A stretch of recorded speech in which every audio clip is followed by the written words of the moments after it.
to demonstrate that the border is not open.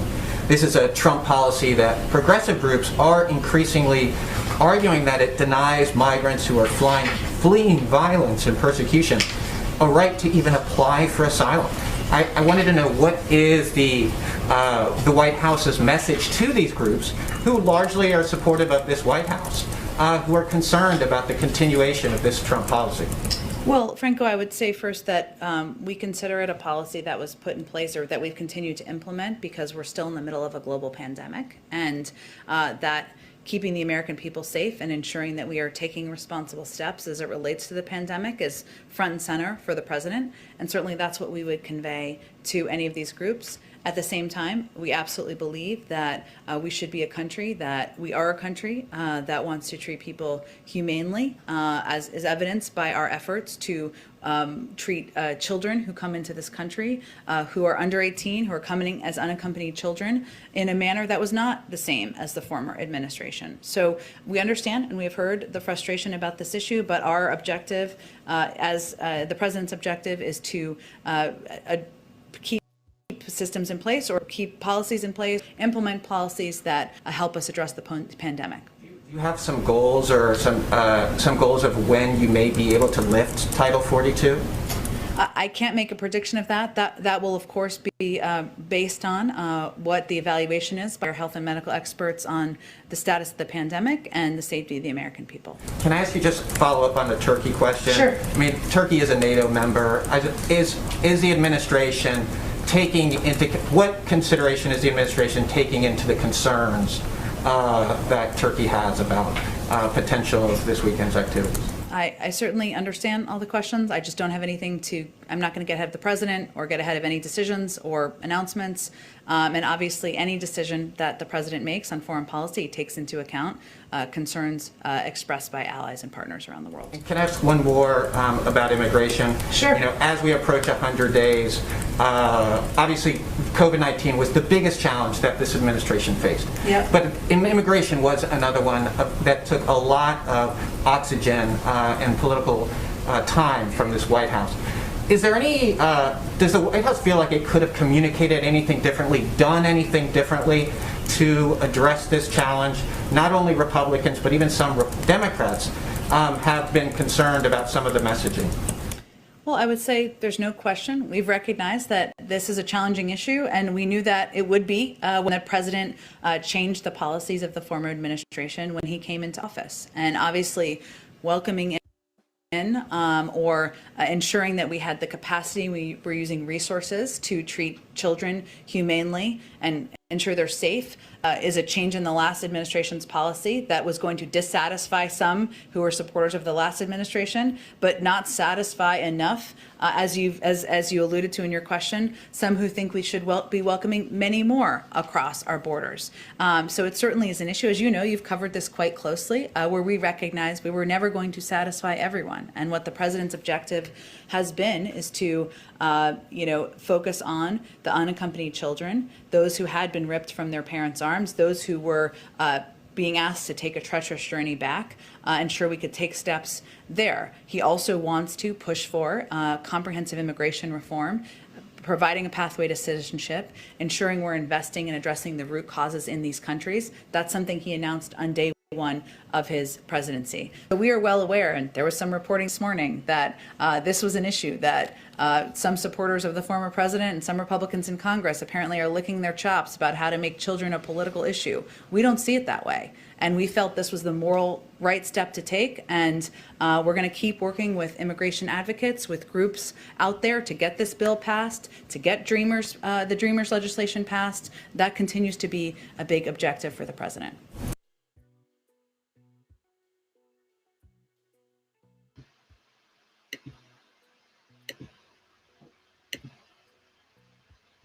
All right, this is TJRS, The John Ross Show. I am John Ross. I'm here with my guest tonight, J. Andrew Worrell from, him from Bad Takes Podcast, and he's also a well-known leftist artist, if I may say. How are you, Andy? Oh, I think you're... Hey, I'm doing fine. How are you doing? Okay. Can you hear me clearly? You kind of froze up there. Oh, did I? I'm sorry. Yeah, I'm doing well. But I'm unfrozen. I hope you're doing yeah, well too. yeah. I'm doing spectacular. It as I can on a Tuesday night. Yeah, you kind of froze up there. It must be an internet issue, which hopefully will be a lot of bumps in the road. This is the first show I've had on my regular weekday where I've actually had a guest. I usually do that, have this on during the weekend. So this is a first for me. So thanks for coming on. Hey, no problem. Thank you for So having me. so the clip we just watched was from White House Press Secretary Jen Psaki, what I would say arguing or maybe even having a kind of commiserating argument with a reporter regarding the president's policies, President Biden, I should say, his policies regarding the Haitian refugees and the sort of comparison, if you will, of illegal immigration compared to this administration and the Trump administration, and how they're being pressed on the fact that the policies are generally no different from the last administration. And Andy, just I guess going right into it, just kind of want to get your thoughts. I find anytime I watch a clip of Jen Psaki, I feel exhausted at the end because there's just so much you want to respond to. Mhm. One thing that always just bugs me is the administration, and like both she and Kamala Harris are since are the ones who are out there most speaking about the border, tend to bring up the let's get to the root causes talking point. And it's Mhm. like, come on, people, we kind of know what the root causes are already. We've known for, for a long time what the root causes are.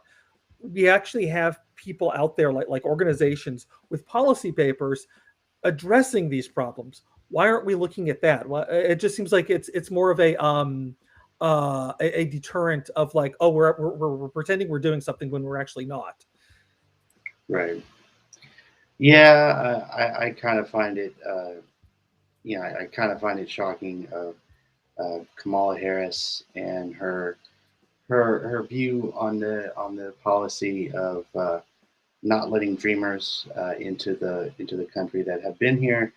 They have the legal documentation. They have all of the paperwork, all of the proof that they are able to come here legally. They are able to live here legally. They can have the jobs and the work and the education, and yet again these policies rather, I'm stuttering, these policies, as I say, are no different from the last administration. They're probably more so, even worse than the last administration. And going Yeah. into going going into a next this article here. Uh, Excuse me, I have to actually reshare my screen. So if that's the power of live streaming, folks. I have to reshare the And like, screen. there are things that Biden's doing that's correct, Hmm. and we'll get to some of that. But at the same time, there's also lots of things he's not getting right. And Right, I know, like, with a lot of liberals, it's the tone that matters as opposed to what's actually being done. That was their right. problem with Trump, is that his tone wasn't good. They didn't like his tone. Yeah, granted, a lot of the stuff he was saying was terrible, but Hmm. they were also missing the joy you can get from actually laughing at what because he was funny. I mean, he was just like this great insult comic during the primary. Yeah, he was definitely. If you're talking about Biden, yeah, he was definitely. He had the No, I was comedian talking in about him. Trump. Oh, yeah, Trump. No, Yeah, no, Trump Biden. definitely had. Biden's Well, yeah, lost his both. step. If you look Yeah, at the yeah. primary, but that's a whole other story. And that's fine. I'm not, I don't expect him to be, like he had like a folksy charm back in, if you go back 20 years ago and watch some of Hmm. the old videos where he's really defending horrific Bush era policies. Yeah, yeah, definitely. Again no different from any other like neocon conservative Republican in power. It's just the same. These what I call moderate establishment neo-libs, just they come in, they do the same, and it's just not really working. And Yeah. to be honest, they haven't seen that yet. And I say they as in not only Biden and Harris, but also Nancy Pelosi, Chuck Schumer, Adam Schiff. I don't know why I think of his name. He's the third. He's the third neo-lib that I think of when I think of those two. But yeah, Pelosi and Schumer are, to put it bluntly, terrible. Yeah, I mean, I miss the days of Harry Reid being in office, because Harry Reid had bad politics just like all the rest of them, but the difference is he knew how to govern and he knew how to wield power. Yeah.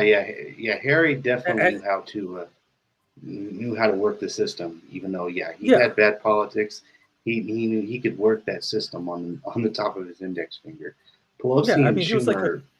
corrupt person too. There's a character in Casino based on him. Mhm. If you've ever seen the classic movie Casino. I may have heard of it, but I've never seen it. And having said it, I'm probably gonna have to go back and watch it. Yeah, no, it's I'm gonna have to Scorsese. watch it now. It's Scorsese. It's worth watching. But there's like a state senator who's like used to be a boxer, which is pretty much Harry Reid, because Harry Reid was a Las Vegas, local politician, built up the party that was there that got dismantled after the progressives won, and but like that was his machine he built. Interesting character, like just going back in history. But like I said, there was a I could actually appreciate the fact that when he was, majority or minority leader, he was a good person to have. Like, he might not necessarily agree with what we're, with everything. He might not want to do everything I want to do, but he's at least, knowledgeable enough how to get things done, and sometimes he ends up on the right side of stuff. A lot of times he Right, actually did. right. But at the end of the day, Harry was definitely, he was part of the system, even if he always Yeah. was on the right side of things. Not So always, but good point. frequently, enough times. Let's just put it that way. There was enough times Yeah, when he was on the right side of things. Not always. There's plenty of, I yeah, can really, if you really dig through, there's some probably just absolutely atrocious things he did. But towards the end of his tenure, he was he was doing some pretty good things. So, credit where credit's due. yeah, Not definitely. to put him up on any kind of pedestal or anything like that, but he wouldn't be on the squad or anything. But Well, yeah, I think he would detest the squad if he was still around. I'm sure but he he would would actually be. work with them, like because he worked with Bernie Sanders, like he understood, he saw the power that Bernie Sanders had Mhm. towards the end there, and because I think and like would helped Elizabeth Warren get a position, even though like complain about what you want to with her, she's still again one of the better people in Yeah, Senate. yeah, I do Um, at times have a soft spot for Warren, even though that she's not always on the right side of things. I think she puts herself out there as being progressive, and then like one minute she's that, and then the next minute she's selling herself out to people like the corporate system that is people like Hillary Clinton. And it's like what do you got to be? You yeah. to be like one side or the other, and it's just you can't have two bites of the apple. Only certain people get that, and Yeah. you only get one bite I of the mean, the one apple. thing I always like to point out is there's a great.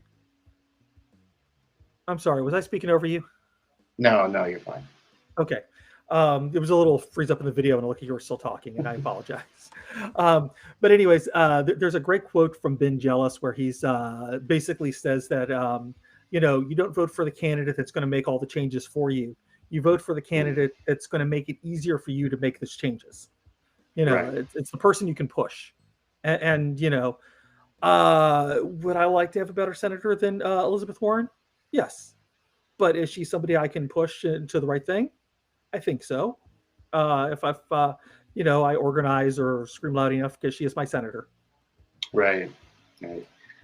Speaking of senators, initially was going to pull that article back up on the subject of the the Biden continuing one of the Trump policies of what was it, the 42 policy. Title My 42. brain. Title 42. Thank you. I knew about it just moments ago, or like an hour ago when I was preparing, and now it's like my brain is in recovery mode from taking You insulin. got to be like me and have notes. Yeah, yeah. I need to start. I need to start doing that when I do shows, is take notes, which I'm pretty good Yeah. at. But I think it's just because I'm doing it for school so much.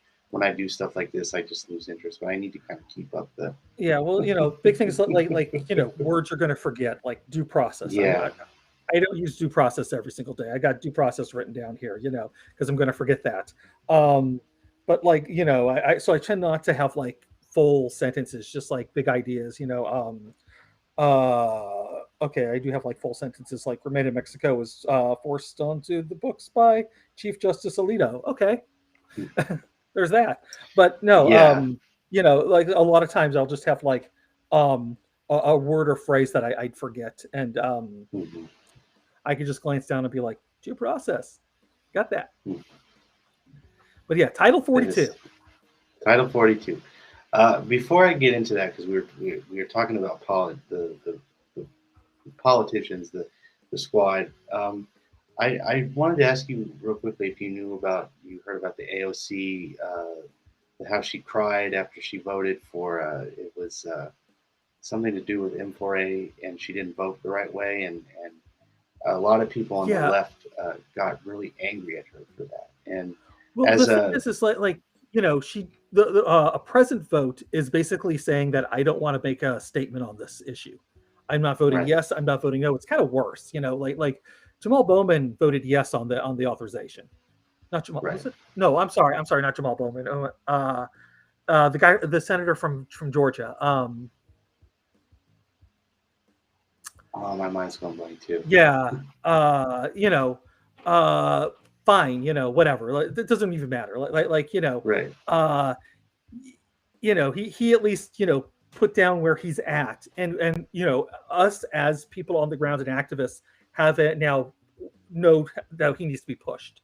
Um, but saying just present just means that like you don't want to say anything about it, and the fact that she right, changed her vote from no to present.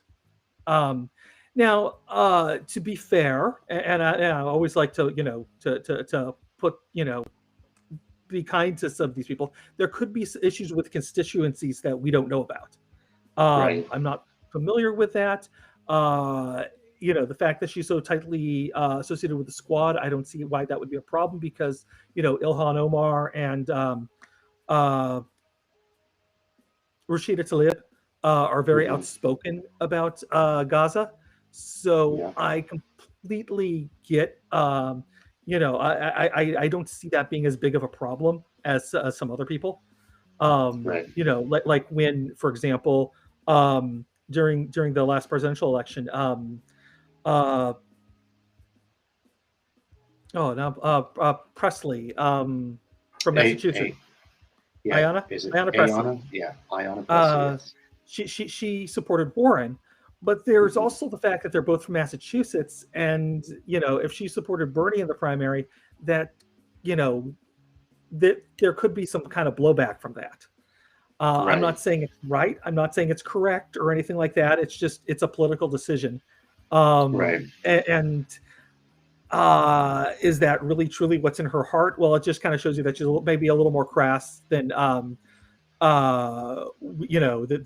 her PR seems to be saying. right. Well, you also have to kind of think of it as like, she's from Massachusetts. They're, both Presley and Warren are from Massachusetts, so she's obviously backing someone from her own state. And while she is very much in the realm of Bernie, as in all the squad, like when I say the realm of Bernie, I mean she's ideologically aligned, is what I mean to say, with Bernie, as well as most, if not all, of the squad. She's backing someone from her own state as sort of an alliance to that. But had Bernie got the nomination, which even a year later is 2 years later, is just kind of fun to think about that he's not president at the moment, but she would have endorsed him. as of a course. progressive, as two progressives trying to overthrow establishment and corporate politics, it's kind of the thing of what could have been. That's what I that's what I've been on for the last year and a half Well, with I this mean, we could election. all write Yeah, our own fan fictions, but we still got to live in the now too. yeah, that is true. I imagine what those fan fictions would be like, since I it's crazy for me to admit this, but I'm a little bit of a consumer of those fan fictions. So it's like I should just go and write one now. All right, so back to Title 42, which is started under, started under the this Trump administration, has continued under the Biden administration. And I actually, before we get into this article, I want to play this, not this clip, but this one here. Yeah. Also, just to add, not just continued by the Biden administration, but renewed by the Biden administration. Right, Um, right. in August, it lapsed, and they put it back in effect. hmm Yeah, definitely. It just goes to show how this current president Biden, he ran on a platform of pretty much doing uh, the opposite of Biden or of Trump's policies. Yet here we are continuing. He's doing quite the opposite. In a sense, it's kind of like with Obama. He in Well, 2008. If you really think about it. and Uh, Clinton, continued Bush's NAFTA, and oh yeah. there was also this big right wing movement. In 1990, Dianne Feinstein was running for governor of California and ran hmm an extremely anti-immigrant campaign against a Republican. And hmm there's a famous quote from Harry Truman, which basically says, if people have a choice between a Democrat trying to be a Republican and a real deal Republican, they're always going to go for the real deal. Right. Yeah. And It's so she lost that election. He started basically wildly militarizing the border, and Bill Clinton took that and took it nationwide, hmm. Wow. I if mean, I remember correctly. yeah. Well, it's that is like a little piece of history that I didn't know about during the Bill Clinton presidency, and for someone who was not who barely remembers the Clinton administration, because I was just so young than I am now.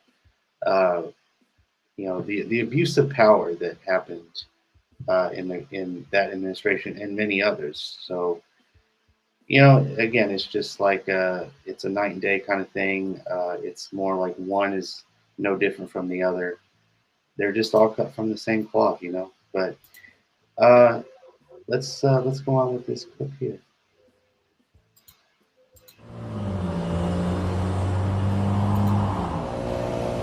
There's no sound to this one. This Oh, is is actually there? like a live feed.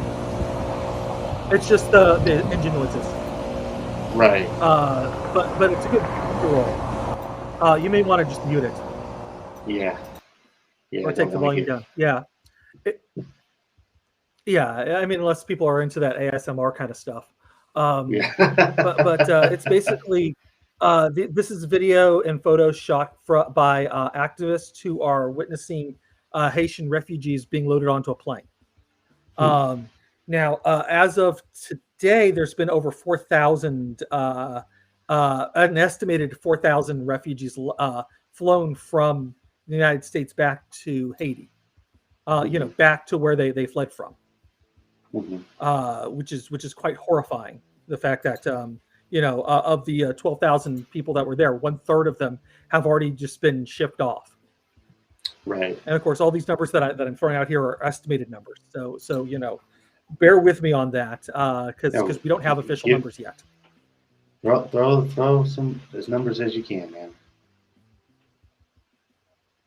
Oh, looks like Andy froze. Okay. I'm Yeah. just I just want your viewers to know these aren't official numbers. These are estimated numbers based on activists. Yeah. Looks like his internet's. Mm, Uh,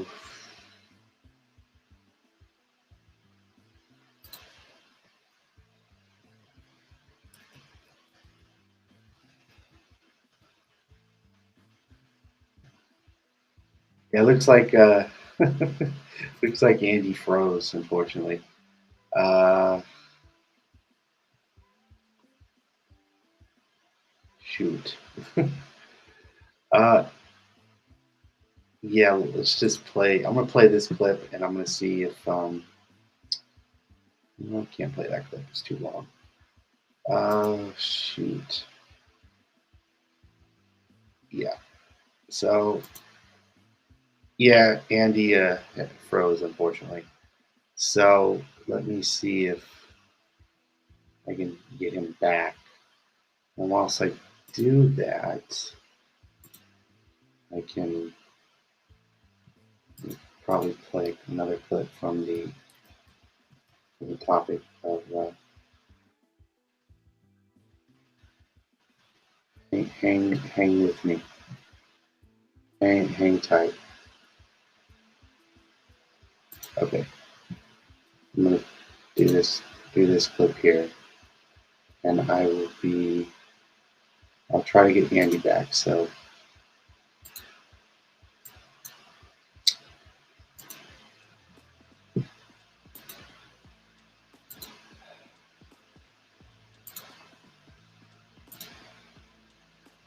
Okay, I'm gonna go try to get Andy back. I'm going to leave you for just a moment with this clip. I apologize.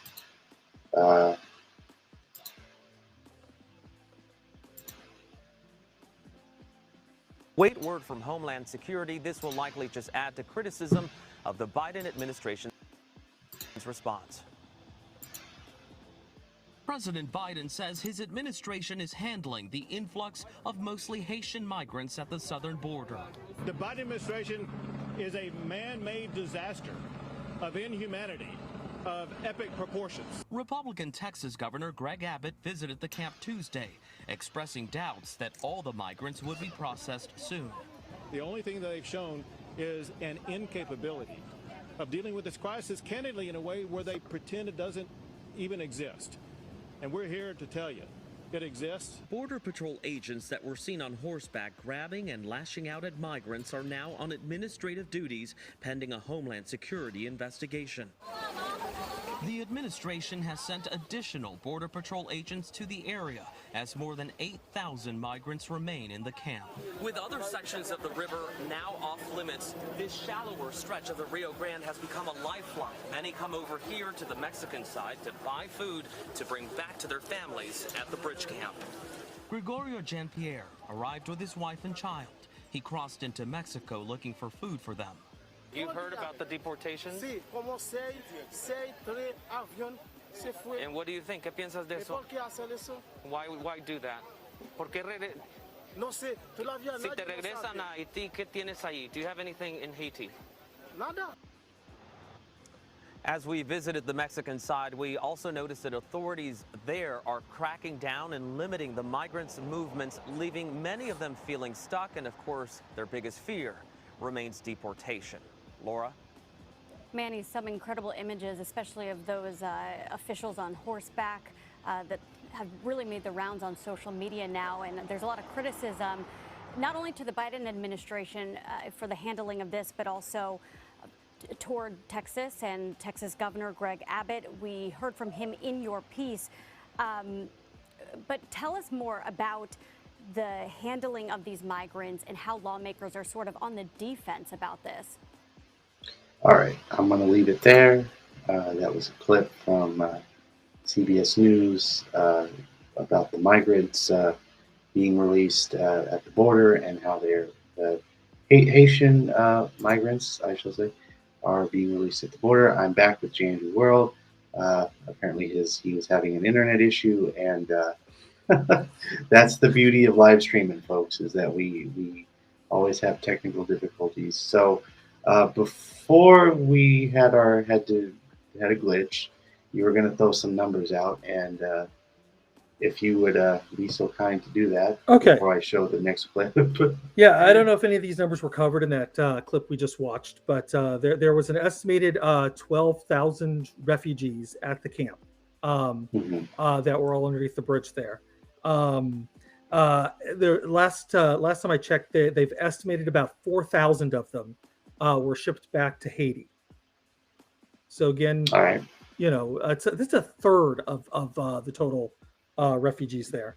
And of that, to my knowledge, there are 0 known horses that were deported because remember, horses were banned. Right. Yeah. Yeah. And these were these were not the horses that were using to, for lack of a better word, whip the. They were using. Well, that's exactly what they were doing. I mean, they weren't using whips, but they were still whipping people. It's like, yeah, come on, have you not heard the song? No. Yeah, the Devo song. Yeah. Yeah, the Devo song, Whip It. Yeah, we're not going to whip it good. Yeah. They didn't say use a whip. But they were using things as whips, yeah, of course, to and I mean, fight it's back like the refugees. It's a distinction without a what is that? I forgot that phrase, so we'll just go from there.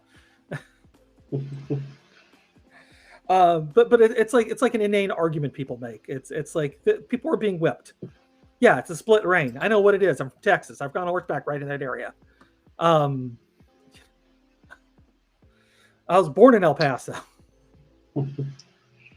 Yeah, it is very gruesome to watch. It's terrifying. It's revolting. And it's revolting to hear people make that kind of argument too. Yeah, definitely. And it's not just like Trump ghouls doing it either. It's the it's the K Hive that are trying to defend things. Yeah. The It's frightening. It's they're nothing can get past the K Hive. I'll admit that.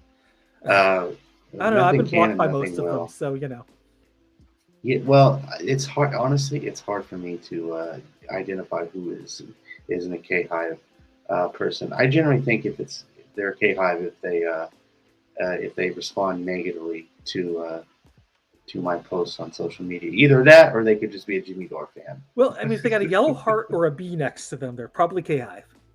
Usually a good clue. They kind of leave that one distinction out that I've never really noticed before. Okay, back to actually, we're going to go to another. We're going to do another clip, and it's 51 minutes long. Standing of the U.S. that you. Okay, so do you want to talk about this clip? This 51-minute clip, 51-second clip, rather. 51. Should I just play it? Just play it. We'll talk about it afterwards because it's been a few minutes since I've actually seen it. Yeah. Yeah. Thank you, Mr. President. You on the campaign trail that you were going to restore the moral standing of the U.S., that you were going to immediately end Trump's assault on the dignity of immigrant communities. Given what we saw at the border this week, have you failed in that promise? And this is happening under your watch. Do you take responsibility for the chaos that's unfolding? Of course I take responsibility. I'm president, but it was horrible what to see, as you saw. To see people treated like they did, horses barely running them over, people being strapped, it's outrageous. I promise you those people will pay. They will be, an investigation underway now, and there will be consequences. There will be consequences. It's an embarrassment, but it's beyond an embarrassment. It's dangerous. It's wrong. It sends the wrong message around the world. It sends the wrong message at home. It's simply not who we are. All right. Yeah. And just to shout out for the use of the word strapped, that was just, Yeah. I appreciate a good Bidenism. Yeah. But a good Bidenism in a bad topic, in a terrible topic that he and his administration, as we just keep talking on about in an important way, the policies of the refugees, the how they're trying to come here legally without any kind of repercussion, any kind of what's a word I could use? What's the word you would use? Maybe?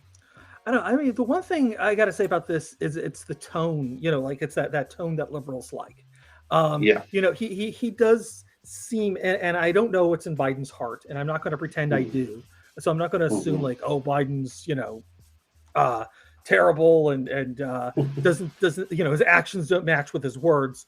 But like legit, Right. he's up there saying he doesn't like those images. You know what? Okay, fine, I believe him.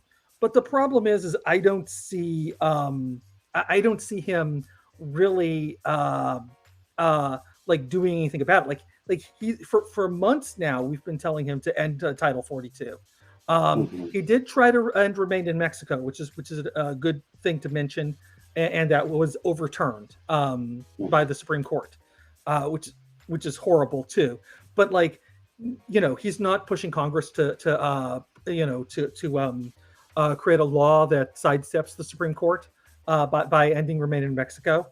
Right. He's not he renewed Title 42, and they both are two things that do the more or less the same thing. The whole point is to keep migrants out of the country, even if.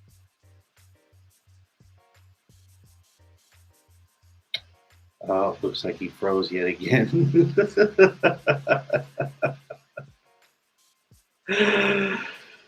Oh, this is a this is an interesting show. Oh man. Yeah. Okay. Should I probably should just remove him and then add him back on. Hold on.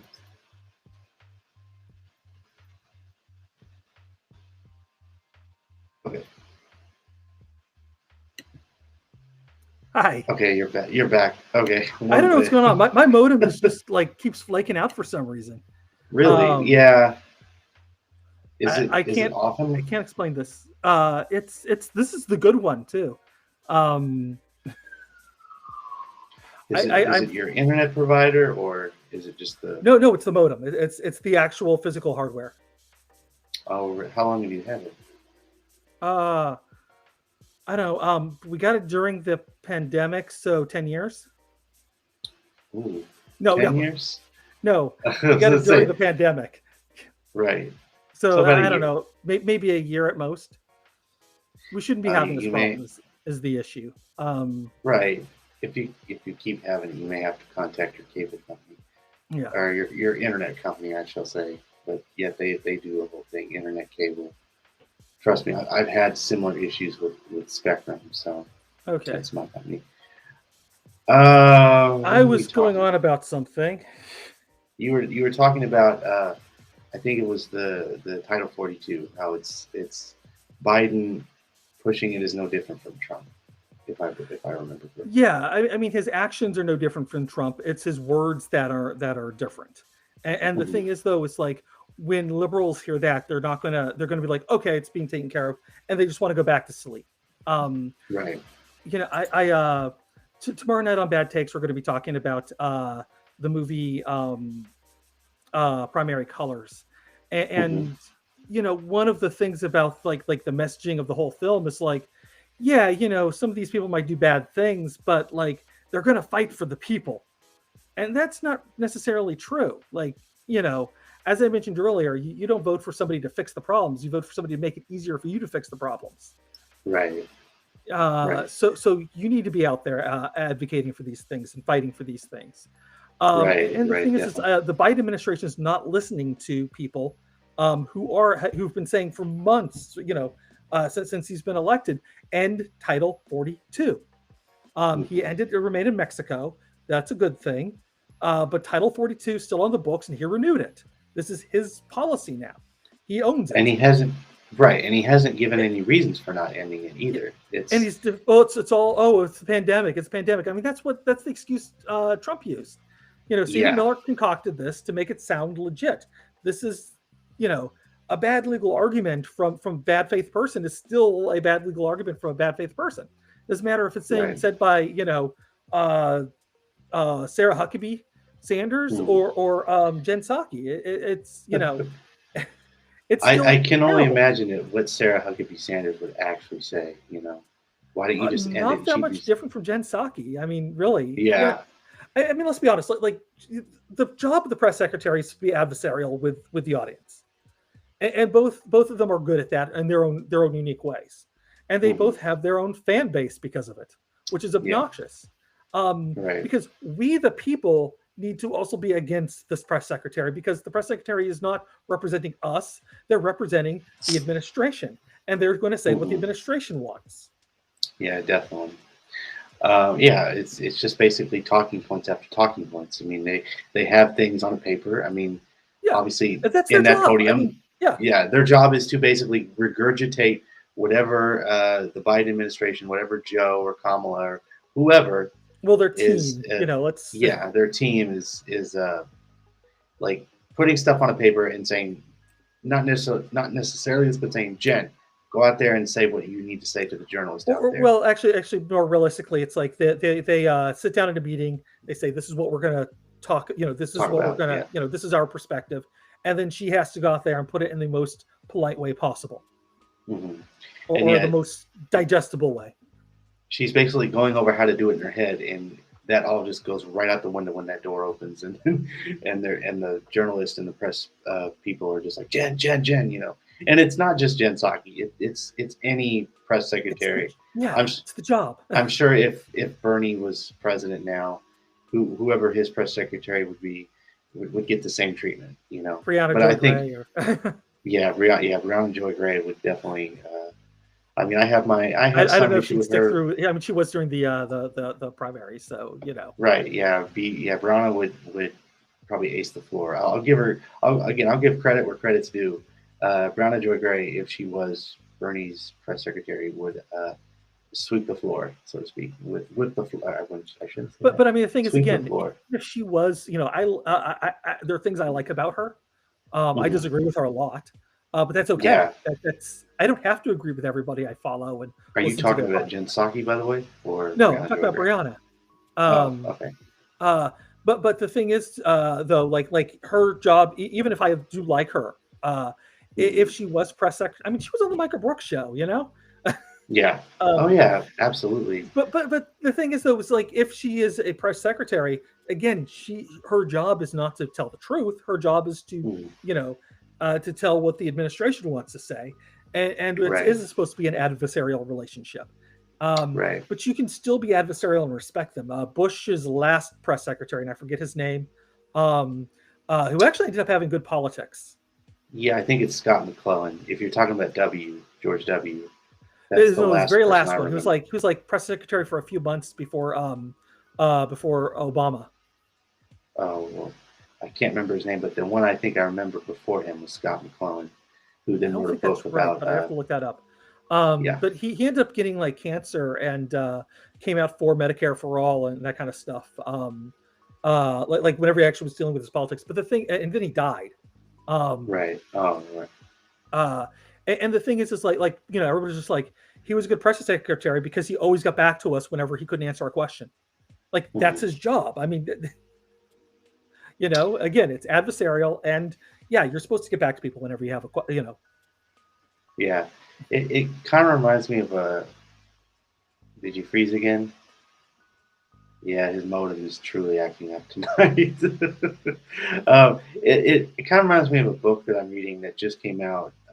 It's called The President versus the Press, which is basically taking literally every president. It just came out from George Washington to Trump, and going from talking about the founding fathers to the so-called fake news that we've been accustomed to hearing about and seeing with our own two eyes for the last maybe not even 4 years, like the last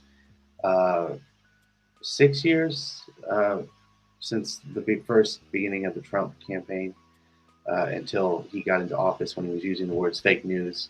I just got the book from my local school library, and I should have written that book down because I've just started on it and it's really good. It's called The President versus the Press. You should look it up and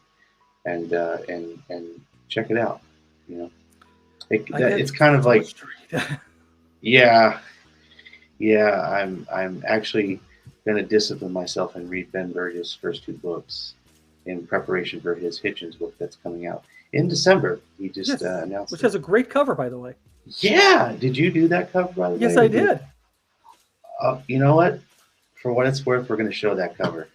I know it's probably been seen several times before, but we're going to show it one more time because for what it's worth, Andy, I think you're a great artist. You're a great,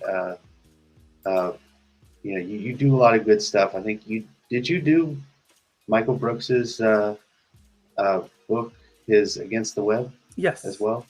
And Yeah, there's another book coming out from Zero that I did the cover for. It's coming out next May, if I remember correctly, by Douglas Green. Oh, what's it called? That one's called A Failure of Vision. Mm-hmm. I did the cover like a year ago. I mean, it just like seems like forever because of the pandemic. But and then the book's coming out then. But then Ben's book's coming out in December, and I got a fourth cover I'm supposed to be working on for Zero. But oh wow, they got you working, man. I guess that's good though. It's great that you're working. Well, it's a good problem to have. So I'm not working on my graphic novel.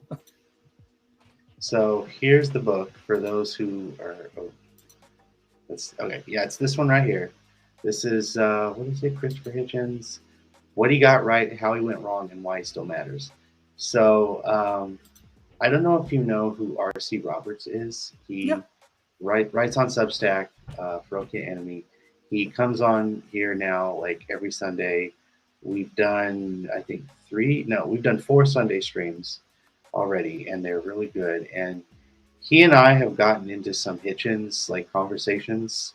I'm still like trying to learn about him because to me, like, unlike like say George Orwell, not saying that trying like compare and contrast, but Christopher Hitchens like was all over the place as far as like when he was younger, he was on the left, and then 9/11 and the Iraq War, he moved towards the right. Is that about it?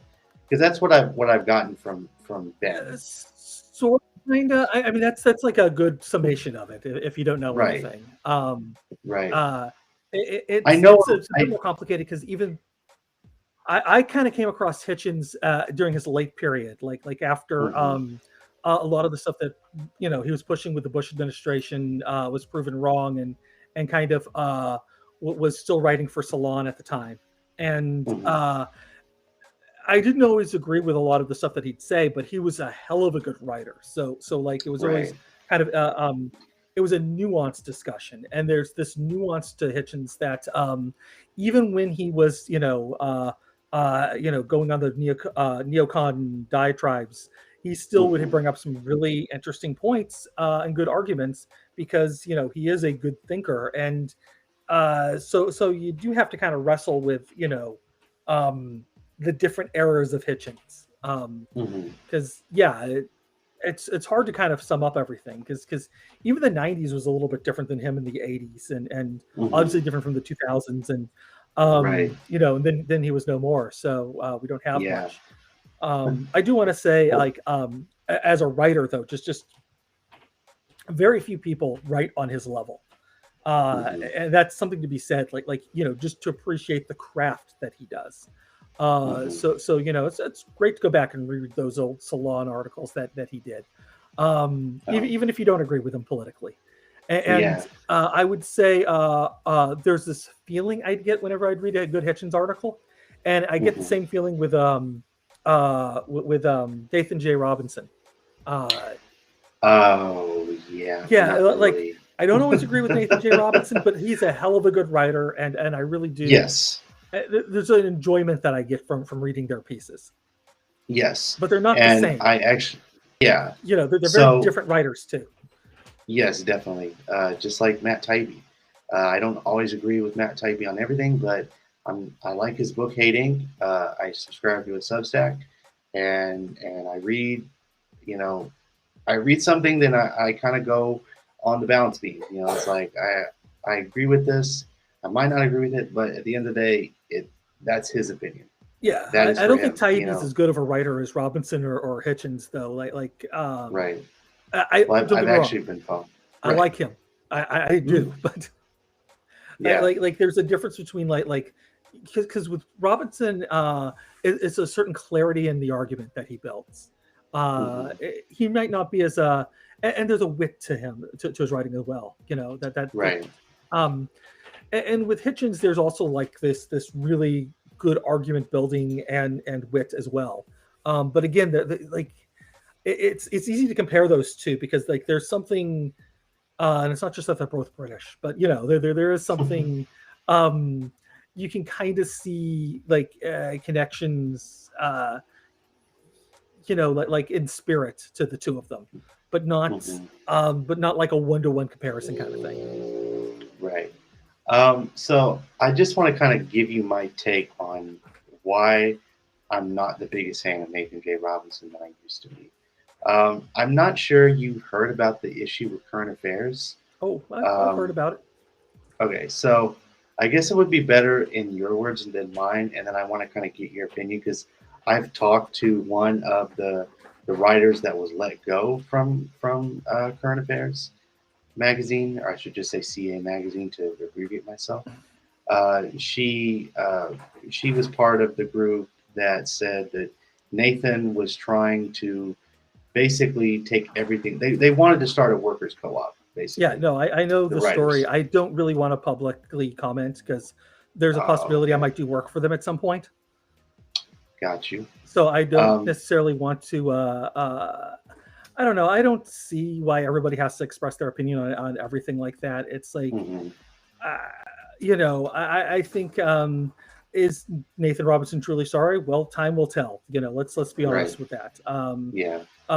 So let's I appreciate his mea culpa. I know that things are much more complicated than both sides being presented. If you've ever seen the movie Rashomon, that's a good example of that. I might have heard of it. Yeah. Oh, you need to watch Rashomon. It's a Japanese film set in feudal Japan about a murder case and who did it. And everybody has their own different side. And it's kind of interesting because they're all telling the truth. Right. Well, now I have to because you said Japanese and it might not be anime, but I love anything Japanese. So for that, I will watch it. It's Kurosawa. It's Kurosawa. Like you cannot go wrong. Like Kurosawa, Scorsese, those are like the two big directors, no, not really. But they're master. Oh shoot, he dropped out again. Darn it. Well, he'll come back. Because I had a billion things. Just as when I was going to tell him about my mixed view of Nathan J. Robinson, his modem has to die out. And I was so getting into this. Why did he do this? Oh.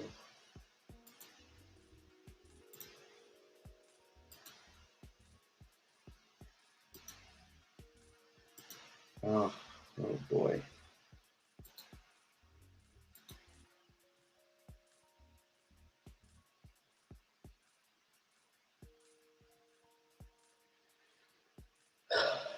Are you...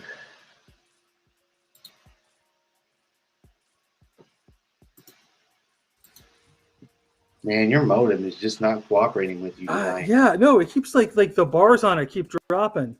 So I don't know. I got it next to me now. Yeah, I keep getting dropped. It may just be, or it might just be that the size of the modem. I mean, I wouldn't know for sure. But no, trust me. This is we have two modems. We have the one we pay for, which is a slower modem, and this one was given to us by the school, so my kids can do online classes. Right. So they're not back in person. They are. We just still happen to have it because they never asked for it back. So we're just like, okay, well, they probably just keep letting you have it as a gift, which is like a well, the kids are still need the internet, so there's this. They're doing it more as a courtesy thing. Yeah, and so I use it to stream, and the bars keep. For some reason, it's not working with you tonight. Yeah. So we were getting into some really good conversations in my line of interest, which is again the Nathan J. Robinsons and the Christopher Hitchens and And the Ben Akira Kurosawa. Burgess and the Kurosawa. You know, I'll tell you my mixed view that I have on Nathan Robinson. Okay. So I recently read his book, Why You Should Be a Socialist, and I actually kind of had to find the book really engaging. It kind of furthered me down this like leftist, democratic, socialist, progressive political worldview that I've been going down for quite some time. And you can see he's a good writer too. Like this. Yeah, very he's effective. a great writer. Yes, he's done great work on like Noam Chomsky. He was one of the people who wrote, he wrote the story about the Tara Reid allegation against against Biden. He's done some really great works. I mean, I particularly enjoyed, for what it's worth, the Crystal Ball, Soccer and Jetty article he did, and then they responded to his critique. It wasn't like a book review; it was more like a critique of the 2020 census book that they had done together, and then Crystal responded, and then Nathan responded to her criticism, and it was more kind of like a what do you call it, back and forth kind of thing. And for that kind of like progressive media gossip that we shouldn't always follow, it was really good. It was really good for me to have you dropped again. Oh no, you're still here. No, it seemed to freeze up. Every time you freeze up. Ross is a robot. Yeah. Anyway, Crystal, they responded to Nathan, and it was just like this weird kind of telephone game. The progressive media gossipy stuff that we shouldn't really be talking about. We shouldn't really be paying attention to as much, but you can't help but be entertained by it some way, because there are people also, that you all like equally. We should also learn to was Nathan Robinson's initial reaction to forming a union the best reaction he could have had? No, not really. Absolutely but not. It was just but I guess we can learn from this is what I'm trying to say. Is right. That, we Definitely. can be better leftists from seeing the mistakes of some of these people, and I don't think anybody is above criticism. Mm-hmm. Definitely. I think that, to be fair, he does deserve criticism for some of the things that were raised about him, especially with the young writer who I've had conversations with. I've said that I support her and the other efforts of the other writers. I should say former writers now, because they're no longer working there. They, of course, also I should mention CA went on a hiatus. They're back from that hiatus. They put out a statement. She has been fair in saying that she will not disparage or disregard anybody who chooses to work or write or freelance for Current Affairs magazine, because they're journalists. They need jobs, and they're progressives too. But she just wanted to know that the environment might not be as good as she experienced it, if that makes sense. But in any event, I have a sort of mixed view of Nathan Robinson in general. Like I agree with you 100% that he's a good writer. He does a lot of good work, but I'm also kind of like taking the side of the former writers who were trying to basically, have their say in doing like a workers' cooperation, and Nathan just wanting to take everything for himself. And it's kind of like,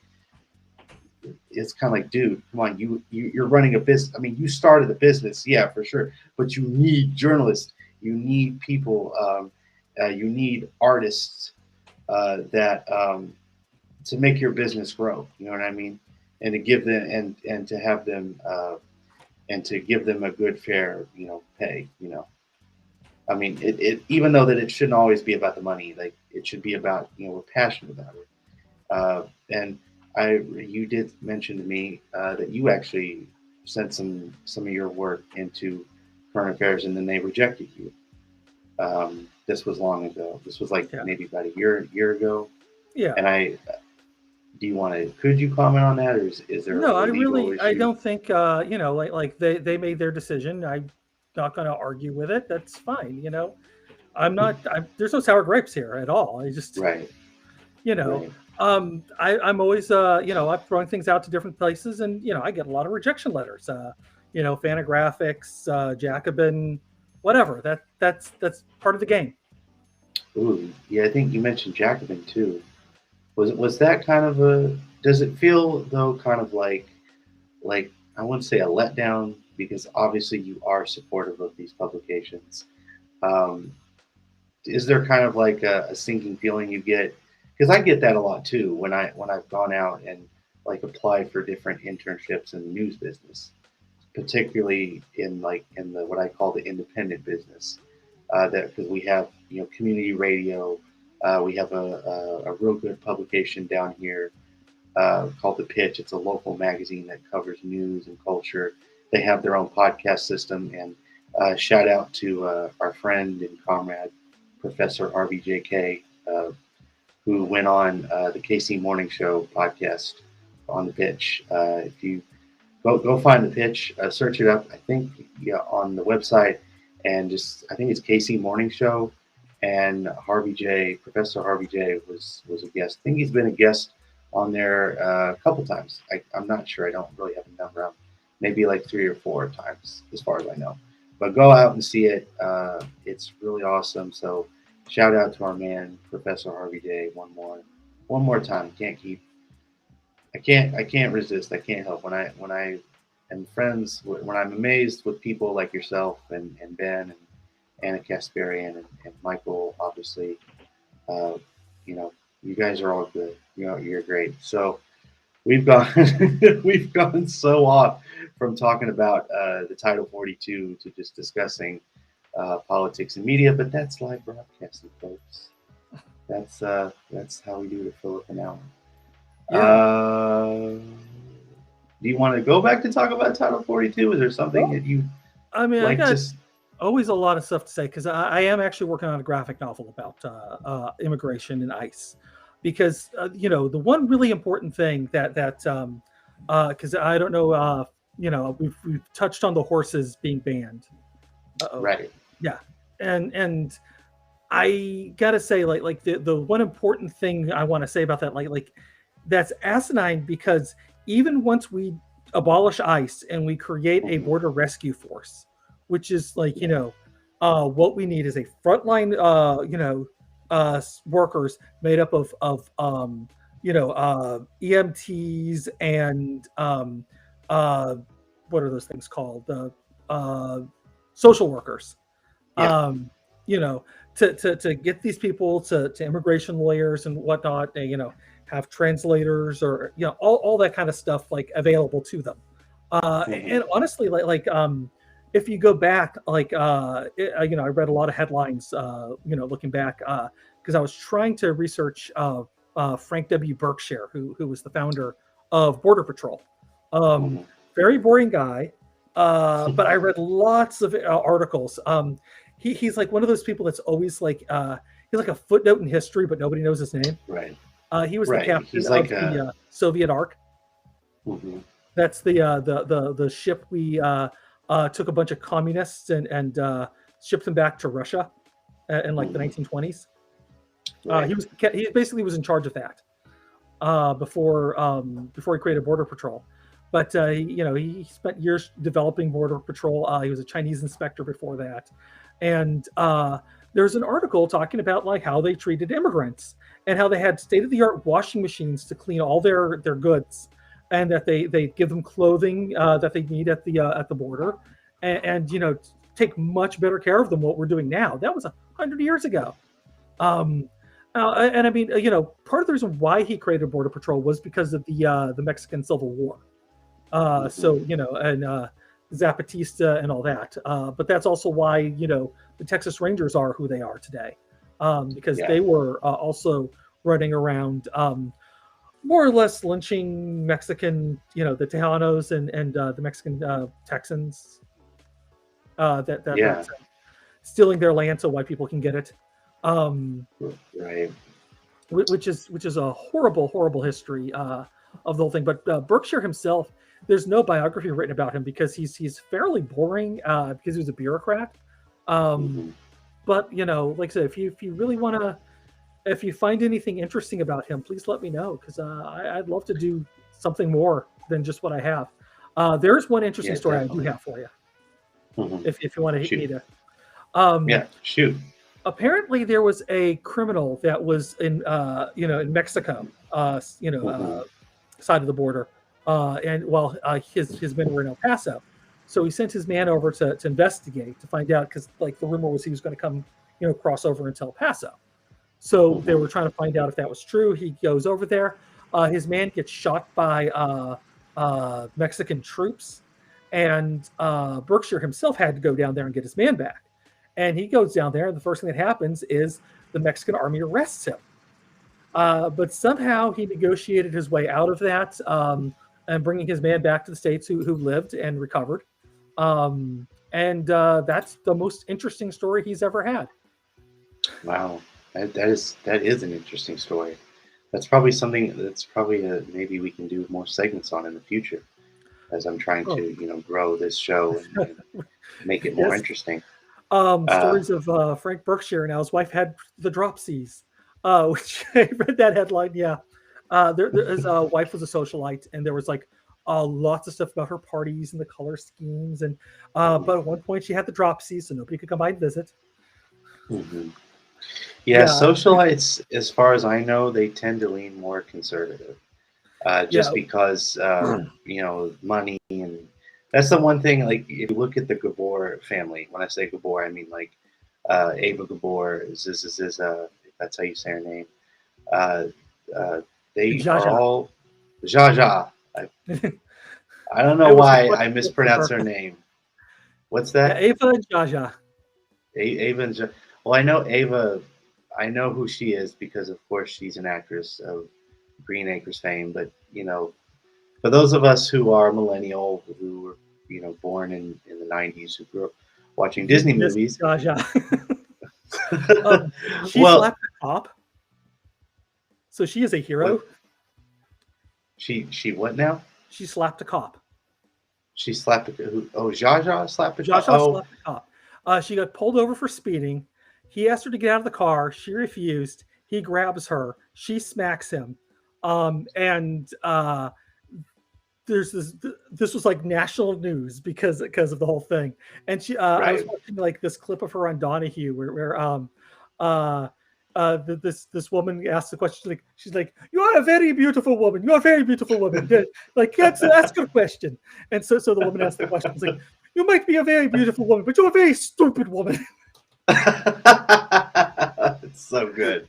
I love that. It's just it.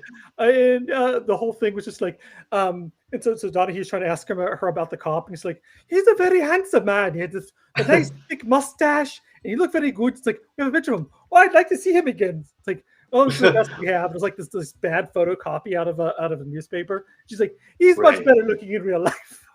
Right. What year was this? 89, I think. 89. Yeah, I must have been 3 or 4 years before I came around. But what I was going to say, for those of us who were born in the millennial age would know Ava Gabor as the voice of Miss Bianca on The Rescuers, the Disney movie The Rescuers. So that's how I would know it. And Jaja was Hungary's ambassador to Turkey when she was a teenager. Didn't know that. No, I did not know that. No, not at all. I'm learning new stuff every day. Movie Night Extravaganza. Oh yeah, I guess we're wondering. I'm unfortunately not part of movie night anymore. It's no big bus stop. Forrest wanted to go in a different direction with not having just two co-hosts, but I've still been watching because I think Forrest has done a real good job with that show, and I hope when they do the Clerks episode that I can come back on hopefully and talk about Kevin Smith. We shall see. Or if we reschedule for Jamie Pack, that's another. So those two, Clerks and Jamie Pack, I'd come back on for as guests. So you just mentioned you're doing a graphic novel on immigrants on the Border Patrol. Could you? Is it done yet? Is it in the works? Is it? It's You in the don't works. know? I'm like halfway through, more or less. There's a lot of work I got to get done, and I'm beautifully being distracted by people paying me money to draw them pictures. So, and doing 3 podcasts. What am I doing? Right. How often do you do bad takes? By the way, you and Joe. Every couple of weeks. Every time. Yeah, we don't really have a set schedule yet. Partly because we knew he was going back to school, and I was busy as it was doing other stuff. But like, I know Wednesday is our next episode. We're doing. I kind of realized we needed like one more episode before we could do Wolf Warrior, because then Milton Almighty would be free. Because I really want to do that episode. But I'm going to have Bronco, and I'm going to mispronounce his name, Markevic? Marketic? I think it's Marketic. I think. Bronco. I think it's all hard syllables, or Yeah. hard consonants, if I remember correctly. Bronco Marketic from Marketic. Jacobin. I got to practice that. Yes. And author of Yesterday's Man, the case against Joe Biden. And Bigger Than Bernie. Oh, that book as well. Okay. Yeah, with Micah, with Mike Uecker. Or was it? Okay. I think that was maybe Megan and Micah. I think Megan Day did that, but I was. Yeah, I think. Yeah. I mean, unless he was a contributor, I don't know. I didn't read that one. Yeah, I think I got my. Yeah, I think it's Yesterday's Man is Bronco, and Megan and Micah did Bigger Than Bernie. I thought of that because I have it right here on my book collection, my progressive. I call it my progressive left book collection. But yeah, we're going to talk primary colors. Yeah, that's with Anders Lee, by the way. Actually, I don't know if you know Anders. Anders, no, I may have. He met is him. Not met him, but heard of him. He's on two shows. He's on Pod Damn America with Jake Flores. I do know Jake. He's on Redacted Tonight as a contributor with Lee Camp. Yeah, do know Lee. So Anders is a great follow, just all around great guy. I can't say enough nice things about Anders. Let's for the next hour we can talk about Anders. Sure. I also kind of want to get your take on because I do watch them, because we're talking about Matt Taibbi, and I do listen to Useful Idiots. You'd be surprised the podcast I listen to when I walk to school in the morning. Like lately, it's just been like I give them an argument, rerun on my new phone for the last few mornings. Well, season 3 just started, so we're 2 episodes in now. Well, 2 public episodes. Right, and like I don't know if you probably saw the video that he did with his new producer Jake. YouTube took down some. I don't know if it was a glitch or whatever. Took down some of his videos. Yeah, they don't know yet, or he doesn't know. They're being put back up though. Right. And I think now, if people want to switch over because we're boring them talking about Anders, they can watch the debate, the interview he did with a German group that most people got like a half hour through before it got deleted. Yeah. So there's no. I mean, I hope we're not boring them with this question, but like we don't know, or you guys don't know, or not you personally, but Ben doesn't know. What happened, like, because what he said in the stream that he did, was it Sunday night, or I think it was Sunday, that YouTube, it was what, Tuesday? No, I think it's Sunday, yeah. Okay, I was thinking too, I was going back on mine, I think it was Sunday, that if something like, if YouTube had taken it down, like personally, they would have sent him an email. Yes. And he did not get an email of any kind. So there's not really like, hey, we're going to have to take this down because it violates our policy because of like. As of today, most of them have been restored, so that's the good news. Right. The interview with the German group, which I don't remember the name of off the top of my head because everybody in the back channel keeps just referring to them as the Germans. All right. But that was one of the ones that didn't get restored, but Ben realized he didn't put it on the list. So what he's doing is doing a live premiere. So if anybody who's watching this right now was one of the people who didn't finish watching the interview, when you're done here, click on over to Ben's channel and check it out. Definitely. Go follow Ben Burgess. Give them an argument. Give him a like and subscribe on all the platforms. Shout out to brother Ben, brother comrade Benjamin Burgess. He's a great guy, and go get his 2 books. Give them an argument. Go get Canceling Comedians. I can't plug And enough of Ben. pre-order his new one as soon as you can, because that Yep. I don't know if you know this. Mm, I'm pretty sure some of your audience doesn't know this because most people don't know this. But any right. pre-order goes to the first week of sales. Mm, So that really does help a lot. If you and here's the thing, to get on the New York Times bestseller list, you only need mhm. something like, depends on the week, of course, but Right. 5,000 is like a reasonable number. Now, Right. granted, let's be totally honest. I've talked with Doug.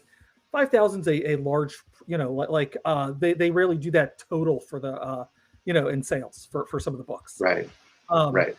I don't know the numbers, precisely for any given book because I'm not given. I don't need them. It doesn't matter. Mhm. Um, Right. but it's a doable number if we're smart about that. But yeah, so pre-order Christopher Hitchens by Ben Burgess. Yeah, So definitely. we get And I 5,000 was of gonna those. say, yeah, 5,000. 5,000. Is it 5,000 buys or So I honestly, something I like? don't know exactly how it is, but the thing is, though, is you really, the sales numbers like that doesn't sound like a whole lot of books. Right. Is there 5,000 people on the left? Well, that's a whole other story. Let's, I hope there is, because or if there at are, then least in those the are my. zero books milieu or tangential Yeah. connection. Well, for me, it's just yet another, like, again, progressive left book that I can add in my collection that I have now. And, for someone who has gotten slowly but surely into Christopher Hitchens, just from hearing people like Ben and RC and Joe Payne talk about him, and it's, to be honest, it's really hard. What's up? You're Oh, I have a looking away there fly for a moment. buzzing around. Just Oh, bad giant insect. fly. Oh God. Oh my God. Hope it doesn't. Hope it doesn't. It's It like lands on won't the sting you. camera. I'm gonna have to do a lot of heavy editing after this show. No, normally I just post the video as is. What you see is what you get, warts and all. Like last night, I did a video and I forgot to end the stream, and I was making some mental notes and talking to myself, and then I looked up and I saw that the stream was still going, and I was like, oh shoot. So I ended the stream, and I actually went into YouTube Studio and like cut out like a good chunk of the video, and it's back up as with that part edited out. So yeah, I got to remember to make sure I turn my live stream off when I'm finished, or end the stream when I'm finished. Yeah. So as someone who is now kind of slowly but surely getting into Hitchens and can't really find a good book or a good kind of like resource to kind of know about him, I tried reading his book, The Portable Atheist, because my school library, it's just basically a book with like different writings that uh, he edited or he contributed, I should say, different like atheist writers that he contributed to, and it was in my school library, and I tried to read it, and I couldn't really get interested in the book, and it was really kind of like I got into the first few chapters, the first few writings, and I was just like, I don't know what I'm doing here. So I'm Yeah. really looking I mean, forward honestly, like, to who really like cares, like, what your religion is? Even if it's right. non-religion, right? Like, it's such a non-issue. Um, Hmm. there are 8 states where being an atheist is actually illegal to hold public office, Right, and that's an issue. man. And people should be organizing around that. But honestly, that's the only real issue atheists actually have because, for the most Right. part, it really doesn't matter. What your religious belief is because Yeah. that's between you and your chosen deity. Yeah. What really matters is like who you are, like what you do. Right. Who you Uh, are, what you do, what you believe in. Your religion should be probably the biggest thing, the less thing, not the biggest thing, the less thing on the list of how to run for office. Because you've got all these like Republicanite, elitist conservatives. I don't know what else to call them, but I have a bunch of names for them, and it just goes off the top of my head. You see it every election year. You saw it in 2012 with like people like Michelle Bachmann saying like God told her to run for president, which is complete and total BS. You see it in 2016 with Marco Rubio and others, just putting names out there because we know that they do. And I mean, let's also remember Hillary Clinton knows the Bible really well. She's for sure. She's a member of like the Bible caucus when she was in the Senate. She and that all these people are abhorrent. Yeah. They use the term "in God we they take the term "in God we trust" literally, and you see it. You even saw it on the inauguration of Biden, how they were using God as certainly like God will get us through. God will. It's like, oh Lord, and no pun intended Biden's on that. Also, a Catholic, so Yeah, I left Catholicism when I was 15 because I didn't, my beliefs, my evolving beliefs as I was going into the left and their beliefs, the conservative Catholic belief, I was at odds with that. And so I would say more or less I became an atheist at 15 and had a really bad experience with Pentecostalism when I was in my late teens. I mean, like when I say bad. And you can also find an illustration of mine in a atheist book by David Silverman. So, I will check that out. I've never heard of Silverman before, but I will definitely put it out. He's the guy. He had to step down as the president of American Atheist because apparently he was very inappropriate with a lot of people. However, he's also the guy who went on Bill O'Reilly, and Bill O'Reilly's like, "Well, explain the tides." And what? Yeah, explain the tides. If God isn't real, explain the tides. It's just like, it's Thor up on a mountain. What are you talking about? I would love to. I mean, again, O'Reilly's the same, probably much more.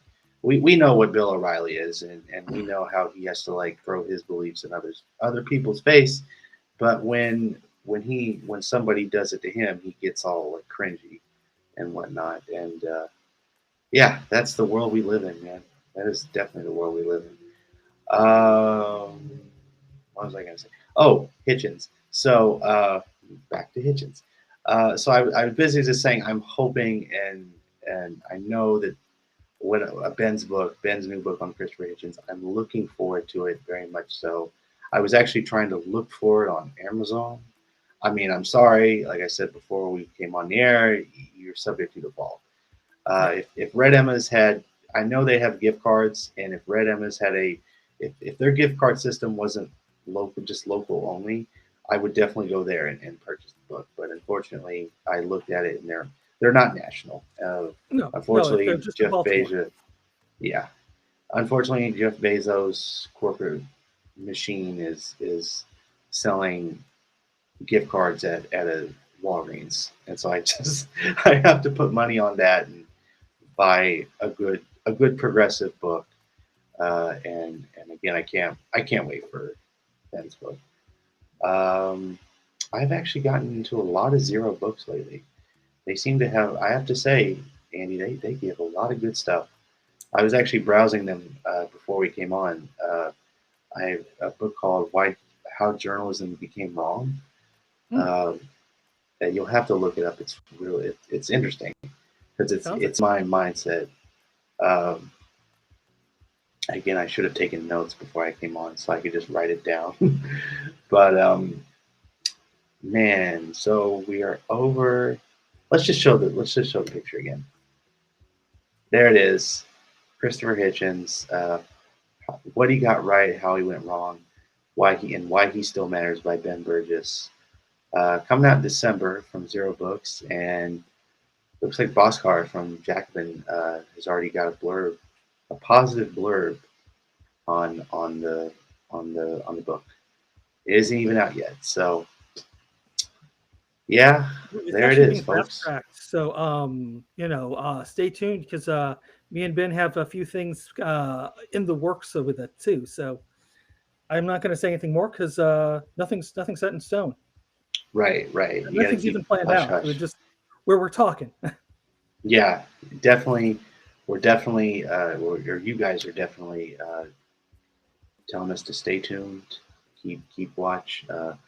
Once that stuff once it goes out there in the world, in the world of book ordering, I'm going to be one of the first people to get a copy and devour that. Until then, I'm going to be reading Ben's first two books, and I'm going to take them to school with me tomorrow and read the heck out of them in a positive way. So, you have more? What? I'm stuttering. Do you have any more time left, Andy? Do you have to leave anytime soon, or is there something? I do want to plug another project since we're plugging my projects here. Sure. anything for a fellow comrade. Yeah, no, this is definitely a comrade book that everybody should check out. I'm gonna send you a link in the chat right now. There is a Kickstarter going on right now for a comic book, and it's from Brenton Langle. If you're a Ben Burgess fan, you have seen him on Give Them an Argument on the debate breakdowns, and he's a comic book writer, and is doing a book about a real life Spanish anarchist who fought against the fascists and won for a while. Wow. You know what? I think for what it's worth, we can screen share that. So I just clicked on the link in the chat, and then unfortunately, I guess what would be better, speaking of chat, if people would actually comment in the chat. In the YouTube and Twitch, I get one. I mean, I know this video. I'm not like, being, facetious. I'm not being moody about it. I mean, I know that it's going to take some time for me to grow and to grow the show and let the show become what it's become. And there have been times when I've wanted to see people in the chat and just throw up some comments like Jason does in This Is Revolution. But you know what? I'm just going to be patient, and I'm going to be good, open-minded that those people will come, they will arrive, and I won't even know it yet. So I'm still new, and I hope that I'm doing something good. So, well, you know what they say, like you got to do like 1,000 of something before you get good at it. Yeah. So just think of this right now as you getting your 1,000 practice shots in before you're ready to go big time. Yeah, that is a good advice there, my brother. But yeah, if you want to actually scroll down the page a little bit, you can see we've met the goal already. So the book is coming out, which is fantastic. I know Brenton is working on some stretch goals. But just keep scrolling down. There's the cover of the book, which I did not do that one. I did one of the variant covers.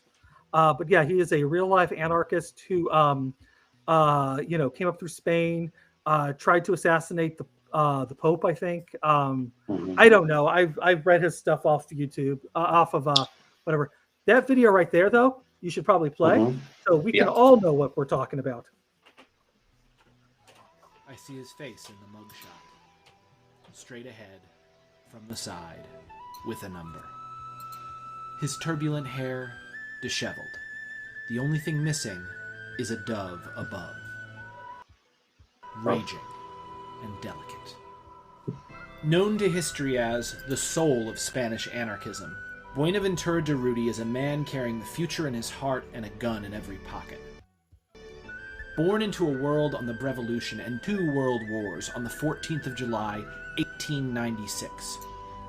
Durruti was described by his teachers as a mischievous and affectionate child with a heart full of noble sentiment. When asked of his early years, Durruti replied, "Since my most tender age, the first thing I saw was suffering. Not only in my family, but also among our neighbors. Intuitively, I became a rebel. The son of a railway worker and apprentice to a radical blacksmith, Durruti grew up learning the principles of mechanics hand in hand with the tenets of revolutionary socialism. At age 17, he joined the Metal Workers Union and soon was striking in solidarity with the celebrated and powerful Asturian miners. Yet in 1917, everything turned dark, when in response to a nationwide general strike, the Spanish king, Alfonso XIII, ordered government troops to machine gun the Asturians and anyone else who stood in the way of forcing the miners back to work. Facing government repression and military conscription, the young Durruti declared, "The king will have one less soldier and one more revolutionary." The surviving miners smuggled the young Durruti, already wanted for desertion, to France, where he lived in exile, taking every opportunity to sneak back across the border and support the Asturians in their struggle for life, liberty, and dignity. As class war erupted across Spain, Durruti quickly gained a reputation as a modern-day Robin Hood, carrying out numerous daring robberies and battling bosses, soldiers, mercenaries, gunmen, and stealing more than 500,000 pesetas from the Bank of Spain. A more than hefty sum, which Durruti quickly and quietly gave away to struggling families, radicals, and revolutionaries to provide for food, schooling, and the purchase of much-needed weapons for the coming civil war. Soon, Durruti became a hero of almost mythical significance to Spain's downtrodden, and a hated bandit, assassin, and firebrand in the eyes of the powerful and wealthy elites who ruled over them. A born leader who hates the very idea of leaders, Durruti is charismatic, jovial, and deeply committed to his struggle for freedom and justice. And it is this passionate struggle to birth a new and better world which has prompted him to carve a swath of revolutionary violence across 5 countries and 2 continents. On the way, assassinating anti-union triggermen, the corrupt bishop who paid them, and carrying out a failed attempt on the life of that very same King Alfonso XIII. Thrown into a French prison and facing both extradition and execution, Durruti was saved by a committed workers' movement and legal technicality. And when the war Durruti had prepared for his entire life broke out in the form of a fascist coup, the soul of Spanish anarchism returned to his native country and led the people of Barcelona against their own invading military. And impossibly, mystifyingly, Durruti led them to victory. For the first and only time in recorded history, a modern, mechanized, professional army was decisively defeated by a force comprised of ordinary people defending their homes. A handful of farmers and factory workers armed with handmade bombs and antique rifles stopped the fascist war machine dead in its tracks. And under Durruti's leadership, along with the rest of the anarchist militants, known collectively as the CNT-FI, the entire city of Barcelona was collectivized, leading to a spontaneous outpouring of revolutionary joy that shone with the promise of a new golden age of freedom and equality, which a young visiting writer by the name of George Orwell recognized instantly as a state of affairs worth fighting for. Thus the blacksmith, bandit, and international fugitive became the custodian of a miracle. And soon, Buenaventura Durruti found himself at the head of a force of 10,000 anarchists in a desperate march to safeguard their revolution and rescue the city of Madrid from the fascist general known as Francisco Franco.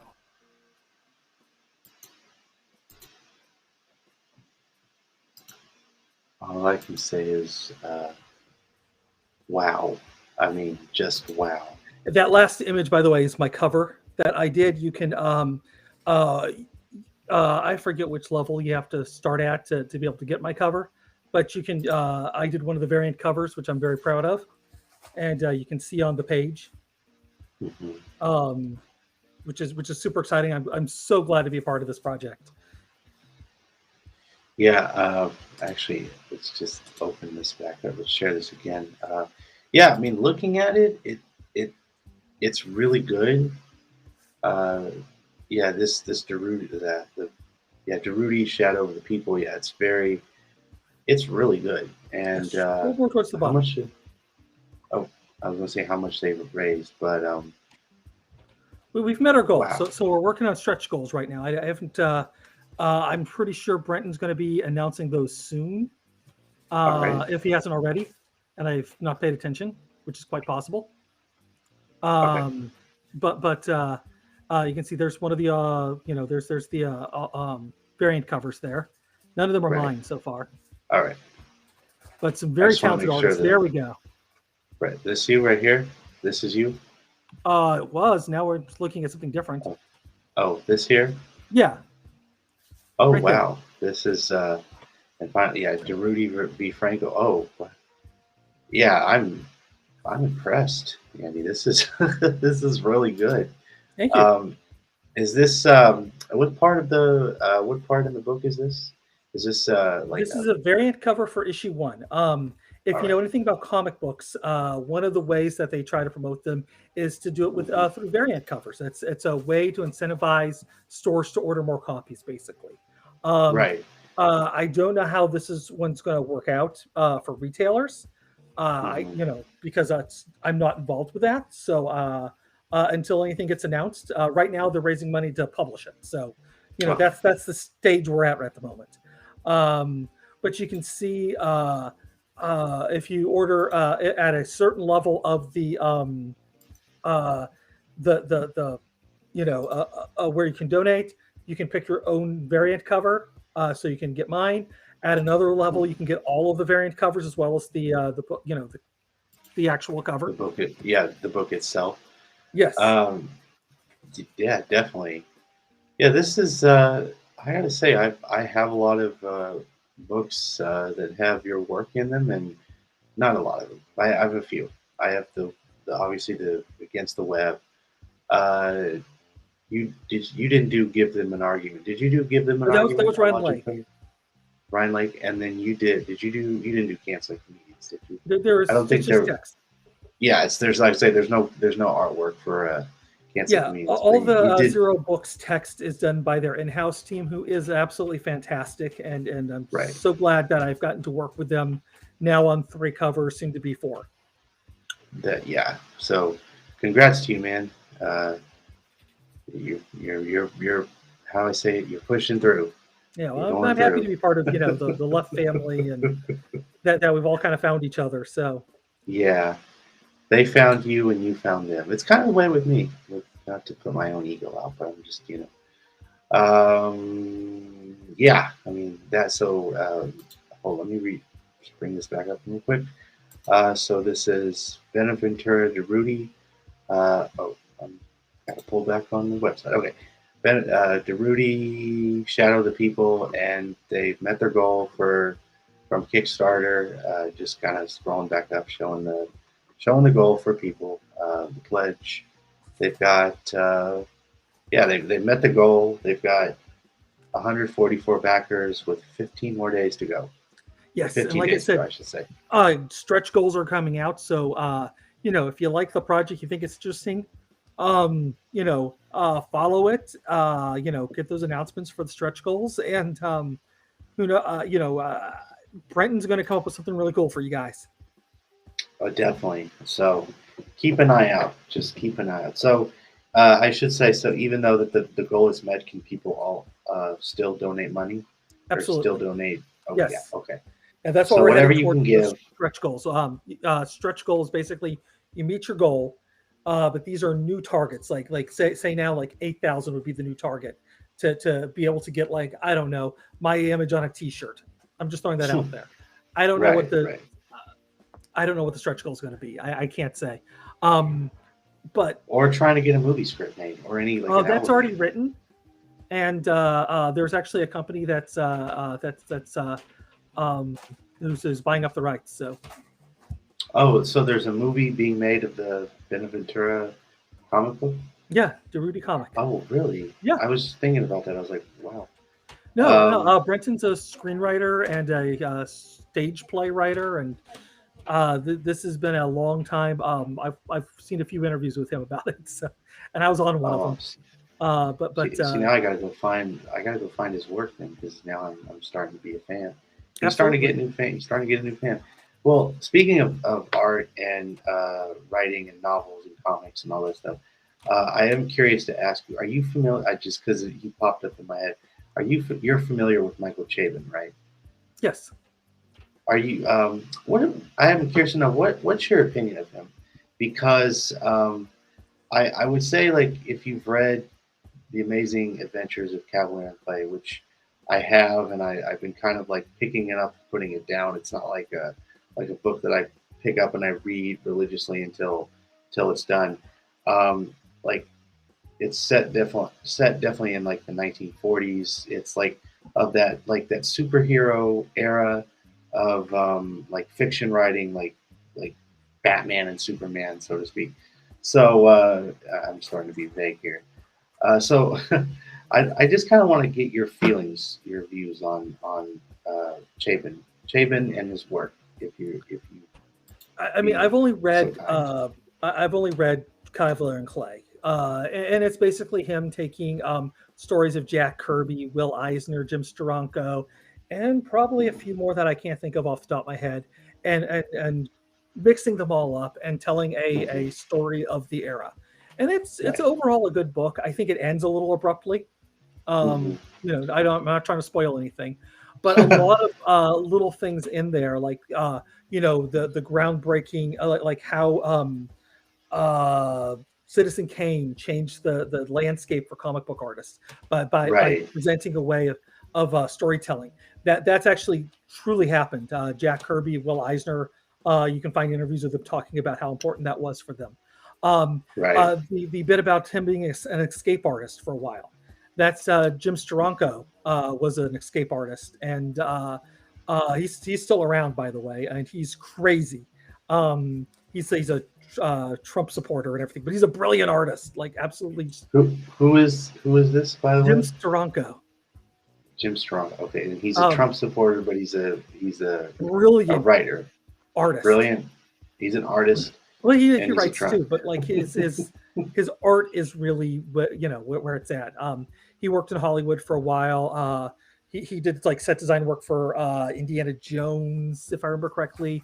He did the comic book adaptation for Outland, which if you can track that down in heavy metal, do it because it's gorgeous. It's like some of his best work, and his Right. career's full of career bests. Um, Right. his work on Nick Fury, Agent of Shield, was groundbreaking. Excuse me. No, no problem. Um, We we all have to cough every now and then. Trust me. yeah. But anyways, the thing is that like these are all real stories being told about fictional characters for the most part. Right. To the best of my knowledge, I don't know of any Golden Age creators who are gay. That might be something original to the book itself, Mhm. or something I'm completely unaware of. But there's a lot of like elements that are lifted directly from Jack Kirby, from Stan Lee, a little bit from Stan Lee, but mostly from Jack Yeah. Kirby, Will Eisner, and Jim Steranko. So Kirby, Steranko, Eisner, and Lee are all lifted from their works into No, their Cavalier lives. and Clay.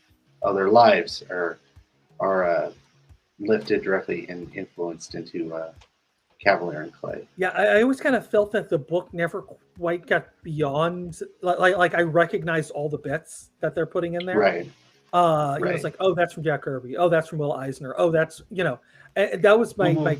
I I enjoyed the book, and I'm assuming like most people who's going to read it aren't going to be sitting there like me, recognizing all the pieces. Right. They're like pointing things out, like, "Hey, this is familiar. Hey, that's familiar." That kind of thing. Or even if they don't know it, they're just going to find the stories interesting. But I think it's also Right. important to know like how much a lot of that book comes from actual like true stories, or in the case of Steranko, which Steranko has a lot of kayfabe around him. I love Hmm. Jim Steranko because of that. Um, Hmm. yeah, he was an escape artist, but I don't think he was like a successful escape artist or anything. It wasn't like Houdini or anything. Right. But the stories he tells about it makes it sound like he was bigger than Houdini. Yeah, that's very something. That's something I'll have to look into. Again, you've given me a whole bunch of stuff that I need to look into that I hadn't really been familiar with before. But like, I'm not the other story about Cavalier Clay is that the movie adaptation that never got made, and apparently it had started in the works in 2002, and here we are almost 20 years later, and the project is pretty much dead. It's like, could you imagine like what that movie could have been like, I or mean, that's had the it been story of made? Hollywood, though. The thing is, though, is this is actually what you want as a writer, to Hmm. have the book optioned, because Hmm. once the option lapses, you can then sell it again, and make another, couple $1 million. This And is somebody else can come in and make another adaptation. But once then the they might rights- not. They might not. I mean, Right. Fantastic Four was held by 20th Century Fox. Right. I have And that they were about to god lose awful 2000. they were about to lose the license in the 90s. So they hired Richard Corbin, not Richard Corbin, I'm sorry. Oh God, Richard Corbin's a great artist. The hack director who to make a film, and he did probably the best Fantastic Four movie. I've seen the bootleg. Yeah, I know which one you're talking The about. documentary Doomed is great. I'm friends with one of the cameramen in it. So shout out to Jared. But that movie Doomed is absolutely spectacular. If you want to know more about the Roger Corman, not is Richard. the one who did the 94 bootleg version that I know you're talking about. Yeah, it was made in like the early 90s. I think it was supposed to come out in 92. Yeah, I think or maybe 93. But then it was killed. Right. And then like another 10 years went by, and there was like that 2005 version with Jessica Alba and Michael Chiklis, and I have the movie, and I got to say at the time I liked it, but that's me looking back as a teenager, and as 10 plus years have gone by, the movie has become a little more sour, although it is a good comfort movie. Michael Chiklis is great as the Thing. As bad as the movies can be at times. Michael Chiklis was just I think that's like the standout. Yeah, like that's the standout performance in that movie. Well, you heard the story how he got cast, right? No, I did not hear. He walked up to the producer at a party and goes, "Hi, I'm Michael Chiklis. I'm the Thing." if that's like the best way nowadays to get cast is if like somebody wants to be like I couldn't even name any, like it wants to be the next Spider-Man, just throwing it out there, because there's always those Marvel Universe franchises that I just despise. Like I will be honest with you, Andy, I did like the Andrew Garfield movies. I have the first one. I enjoyed it. The second one was okay. I'm kind of disappointed that they chose not to do a third one with him in it and then reboot the franchise to kind of make it into like Iron Man, Tony Stark kind of thing. Like they did the I forget which Iron Man it was. I think it was maybe the third or fourth one where they did the Spider-Man at the end of the movie and put like a precursor to the new version of the franchise that was going to be in the Marvel universe. I could be way off base. Like I've only seen so much of that Marvel universe that it's hard to remember where everything is, because it's just always going in like different like blocks, and it's like it's kind of like with the DC universe. It's like you can never catch up with it. Well, it's okay. That's the thing. Like they're built different ways. Let's be totally honest here. The Marvel comics themselves is like one shared universe, and you just find your series or two that are kind of interconnected, and you follow that, and that's kind of what you do. DC has always been like continuity doesn't matter. Yeah. Especially now because they basically said that after restarting continuity several times over the years. And I'm strictly speaking of the comics right here. Right, not the movies. The movies, the interesting thing is that fact that they're all kind of interconnected and build off each other when they're done right. And I'm not going to say every single one of them is fantastic, but right. I have plenty of criticisms about them, but I thoroughly enjoy them because like they are they somehow captured what the comic books are in a new medium. Right. Right. And that's the good thing about it. Right. It's and I'd like to, I'm curious to see like if we can like Elmore Leonard, for example, one of my favorite authors. He writes a lot of crime fiction. All of his books are kind of interconnected in some way. And like you don't have to read every single one of his books, but like if you read Maximum Bob, and you read that terrible one, writing the rap, you'll know these characters in the sequel to Out of Sight, which I'm blanking on right now, which is actually a pretty good book. But like it adds something to it because you have these layers of characters, and so like they'll have like people who are related to each other and whatnot. Just for example, if you've seen the movie Get Shorty. Yeah, I've heard of it. Yeah. Okay, it's a fun movie. Momo gets killed in it, and Ray Bones gets promotion above Chili Palmer. Okay, and Pronto. There was another character who was also working for Ray Bones who got kind of upset and went, basically turned state evidence and was being protected by Raylan Givens, who's the main character of the Justified series. So like they're all kind of connected like that, and you kind of reading one, you kind of understand the other, and that's kind of how the Marvel movies are, or at least how they should be. Granted, the Avengers are like the cap ends to like some of the storylines. Right. So, which is, I can appreciate, that they want to kind of tie everything up in a certain way. Right. I think that's an interesting way of storytelling because you can go in there and watch each individual film and not care about anything else. And it also kind of ends in like a cliffhanger for the next movie. It's like, or a teaser, in a way, yeah.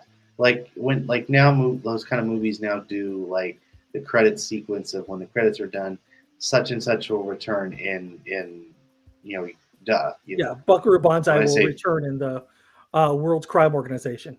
Yeah, that kind of thing. It's just kind of the thing of the new thing of movie making is that's what sells, especially trying to get younger people under the age of like 30 and 40. Well, I mean, it's a throwback to the serials.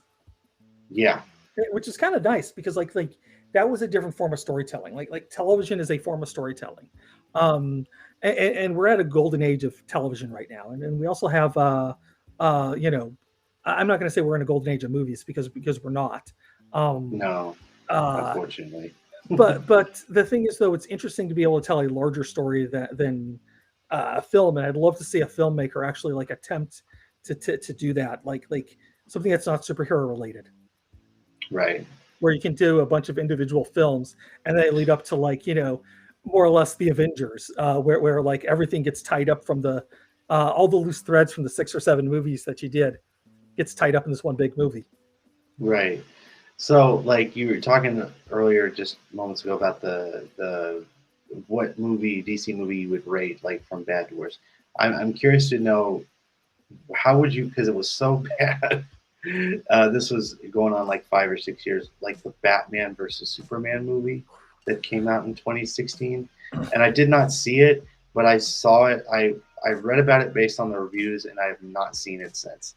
Like I saw the trailer, and I was really hyped for that because I was coming off of Man of Steel and thinking this is going to be a good movie because they've been trying, like the studios have been trying. You can find the screenplays from like 19, 20 years ago of Batman versus Superman. There's a unrelated J.J. Abrams script called Superman Flyby that you can find out there. And I've read that, and I'm like, this is a damn good movie.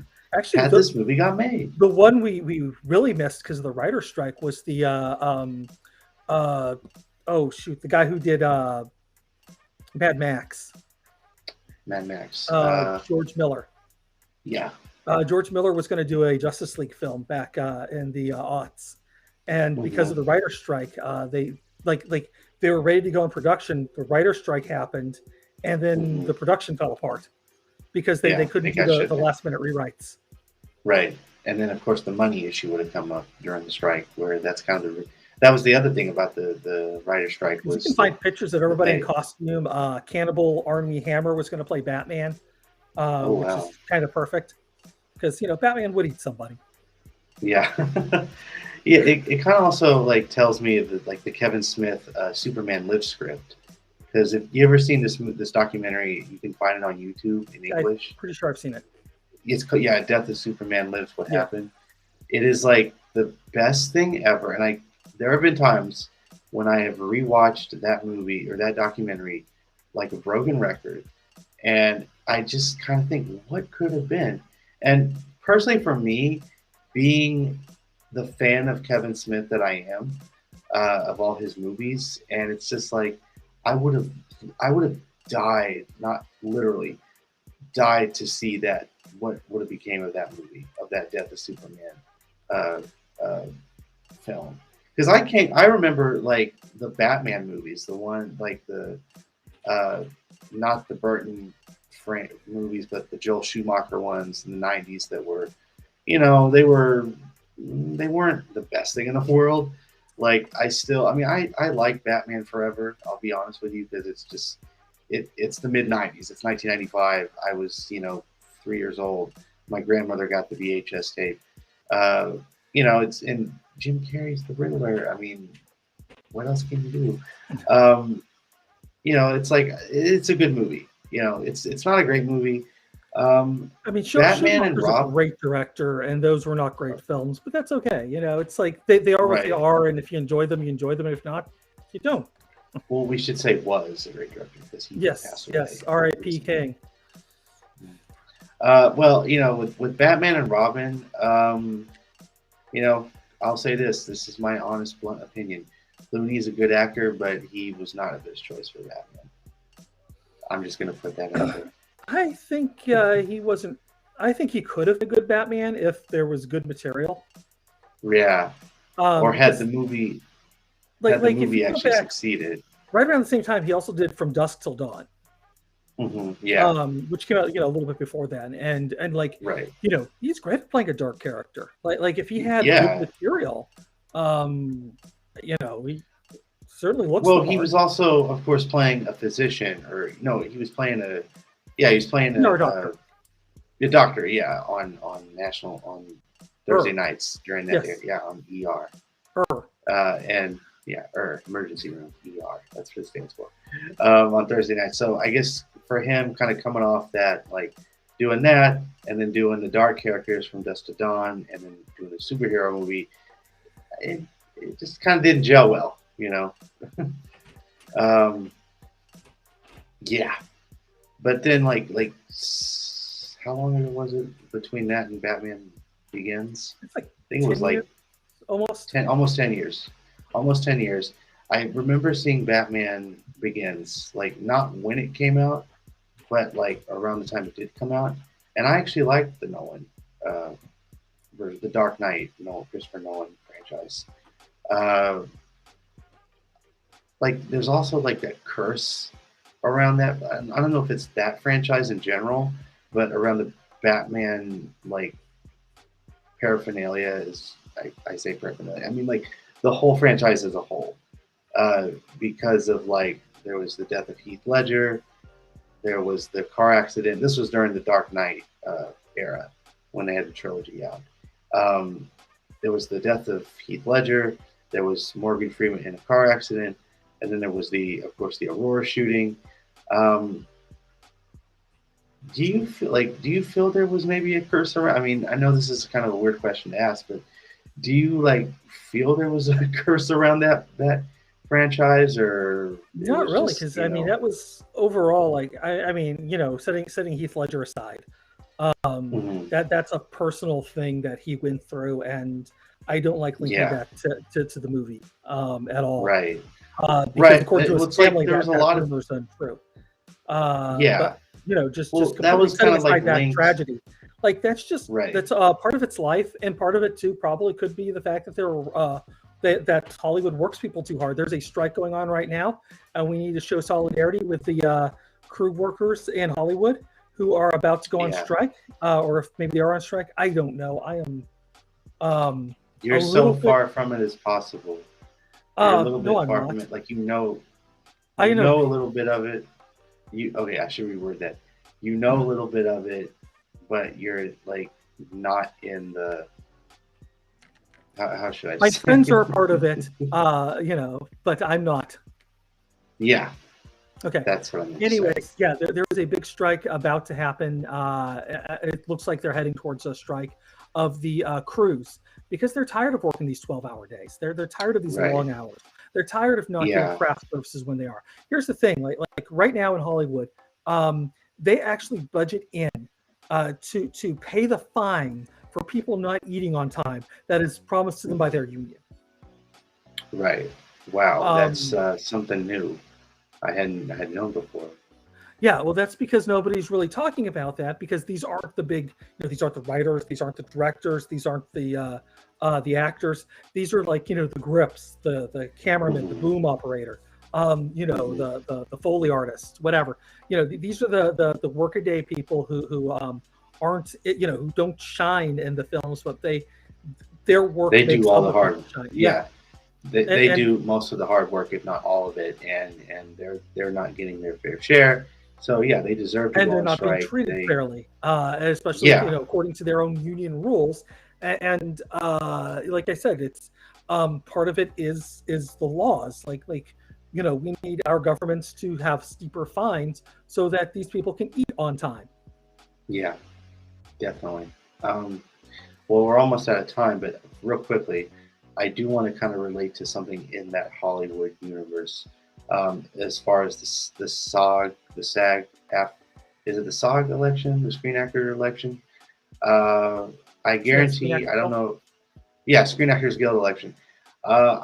I would put my money on the table if I had it and say that you were supporting Matthew Modine rather than Fran Drescher. I mean, I don't want to put words in your mouth, but it was Matthew Modine and Fran Drescher to be the new Screen Actors Guild president Oh, and replacing Gabrielle Carteris. And I was 100% behind Medine, really? just because I believe, yeah, because he was, with all due respect to Fran, a lot of things that she was doing just didn't really sit well with me.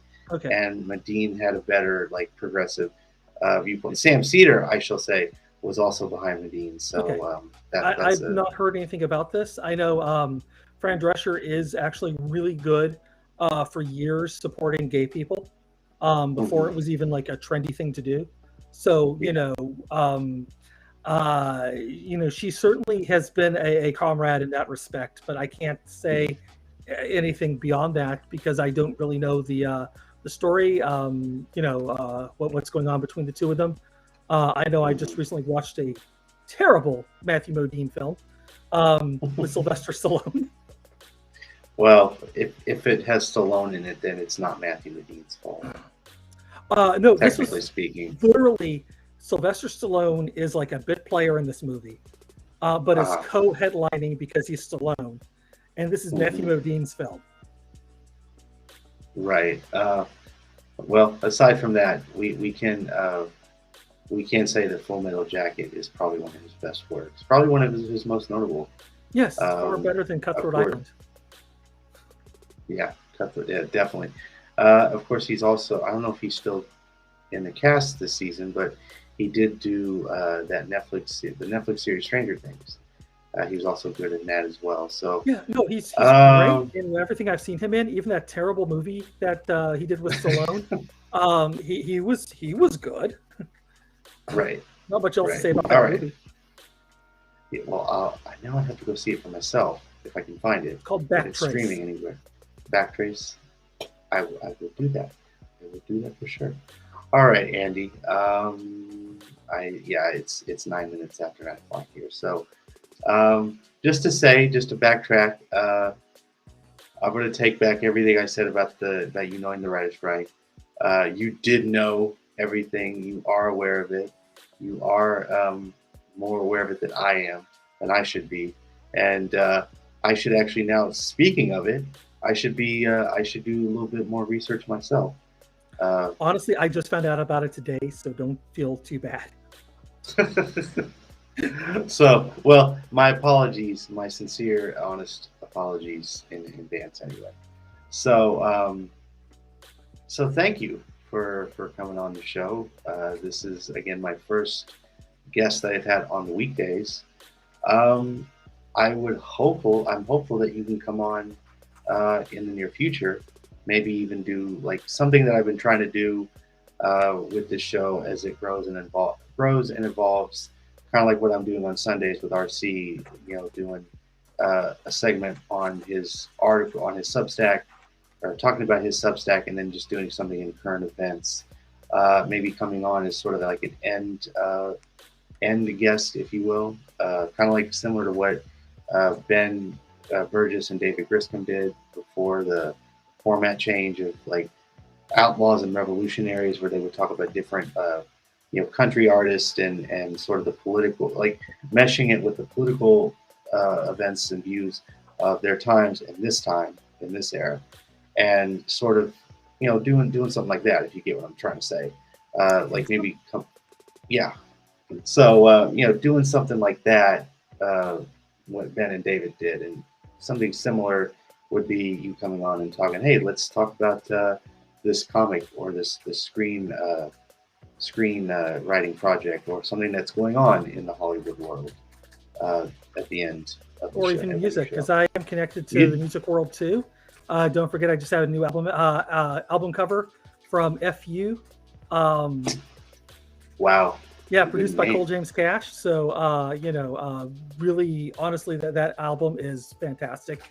It's a love letter to West Coast hip hop, and it's definitely worth checking out because it's got some really great beats, and F is a fantastic rapper.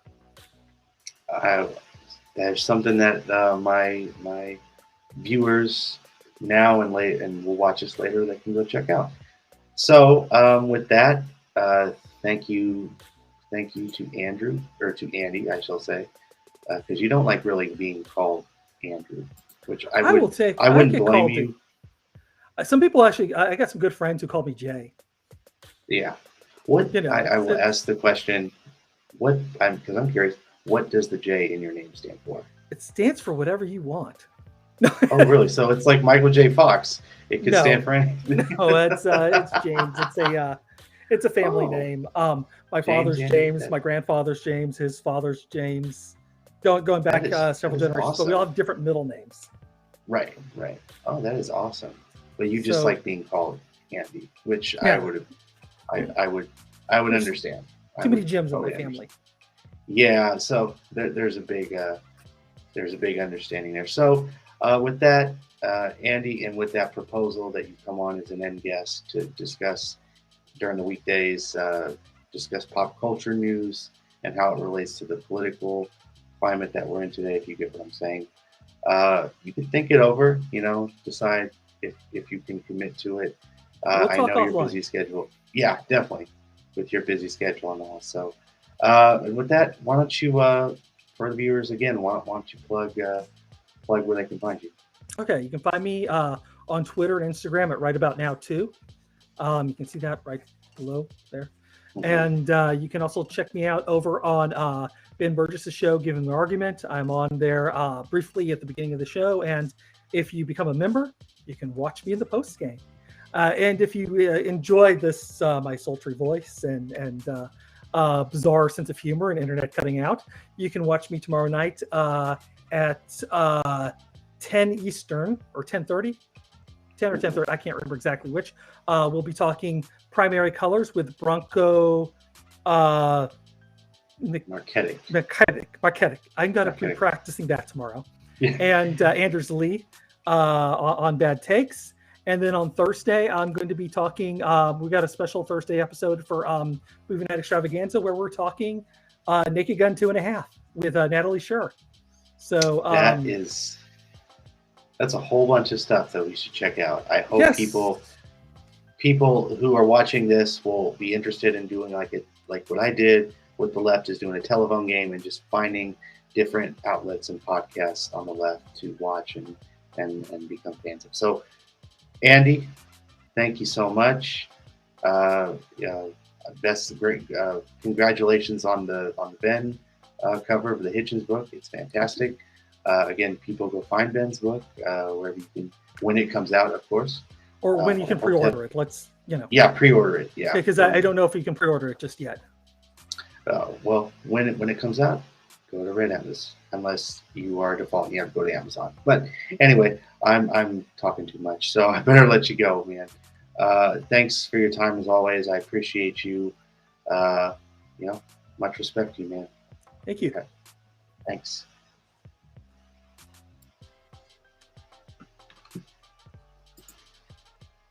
All right, that was J. Andrew World from Bad Takes Podcast. You can see him on Movie Night Extravaganza again with Forrest. You can go subscribe to his work. He's a fantastic artist, a fantastic leftist. Certainly has influenced me in the world of lefty politics and culture in the last maybe last year. So with that, I also apologize because the graphics on the beginning of the show were not working. So there will be no the usual intro and outro. So hopefully tomorrow it'll be back up and running. So as always, catch this show on its new time, Monday through Friday, 7 p.m. to 9 p.m. Gonna knock an hour off because of late in the day. I'll just say that late in the day on Twitch and YouTube. You can also read me on Substack, TJRS.substack.com. You can follow me on my socials, which is Twitter at John Ross 1992. Facebook is John Ross. Twitch is Jonathan Ross, and YouTube, of course, is John Ross. They're just my name.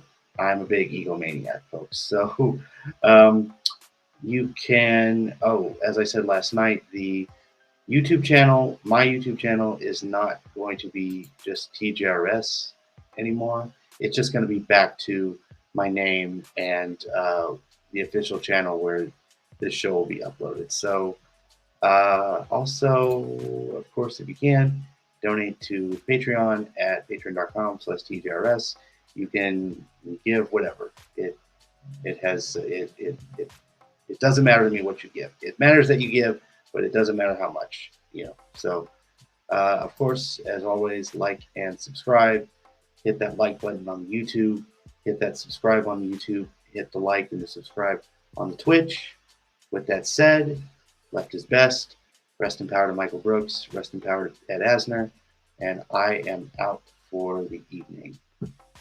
Peace.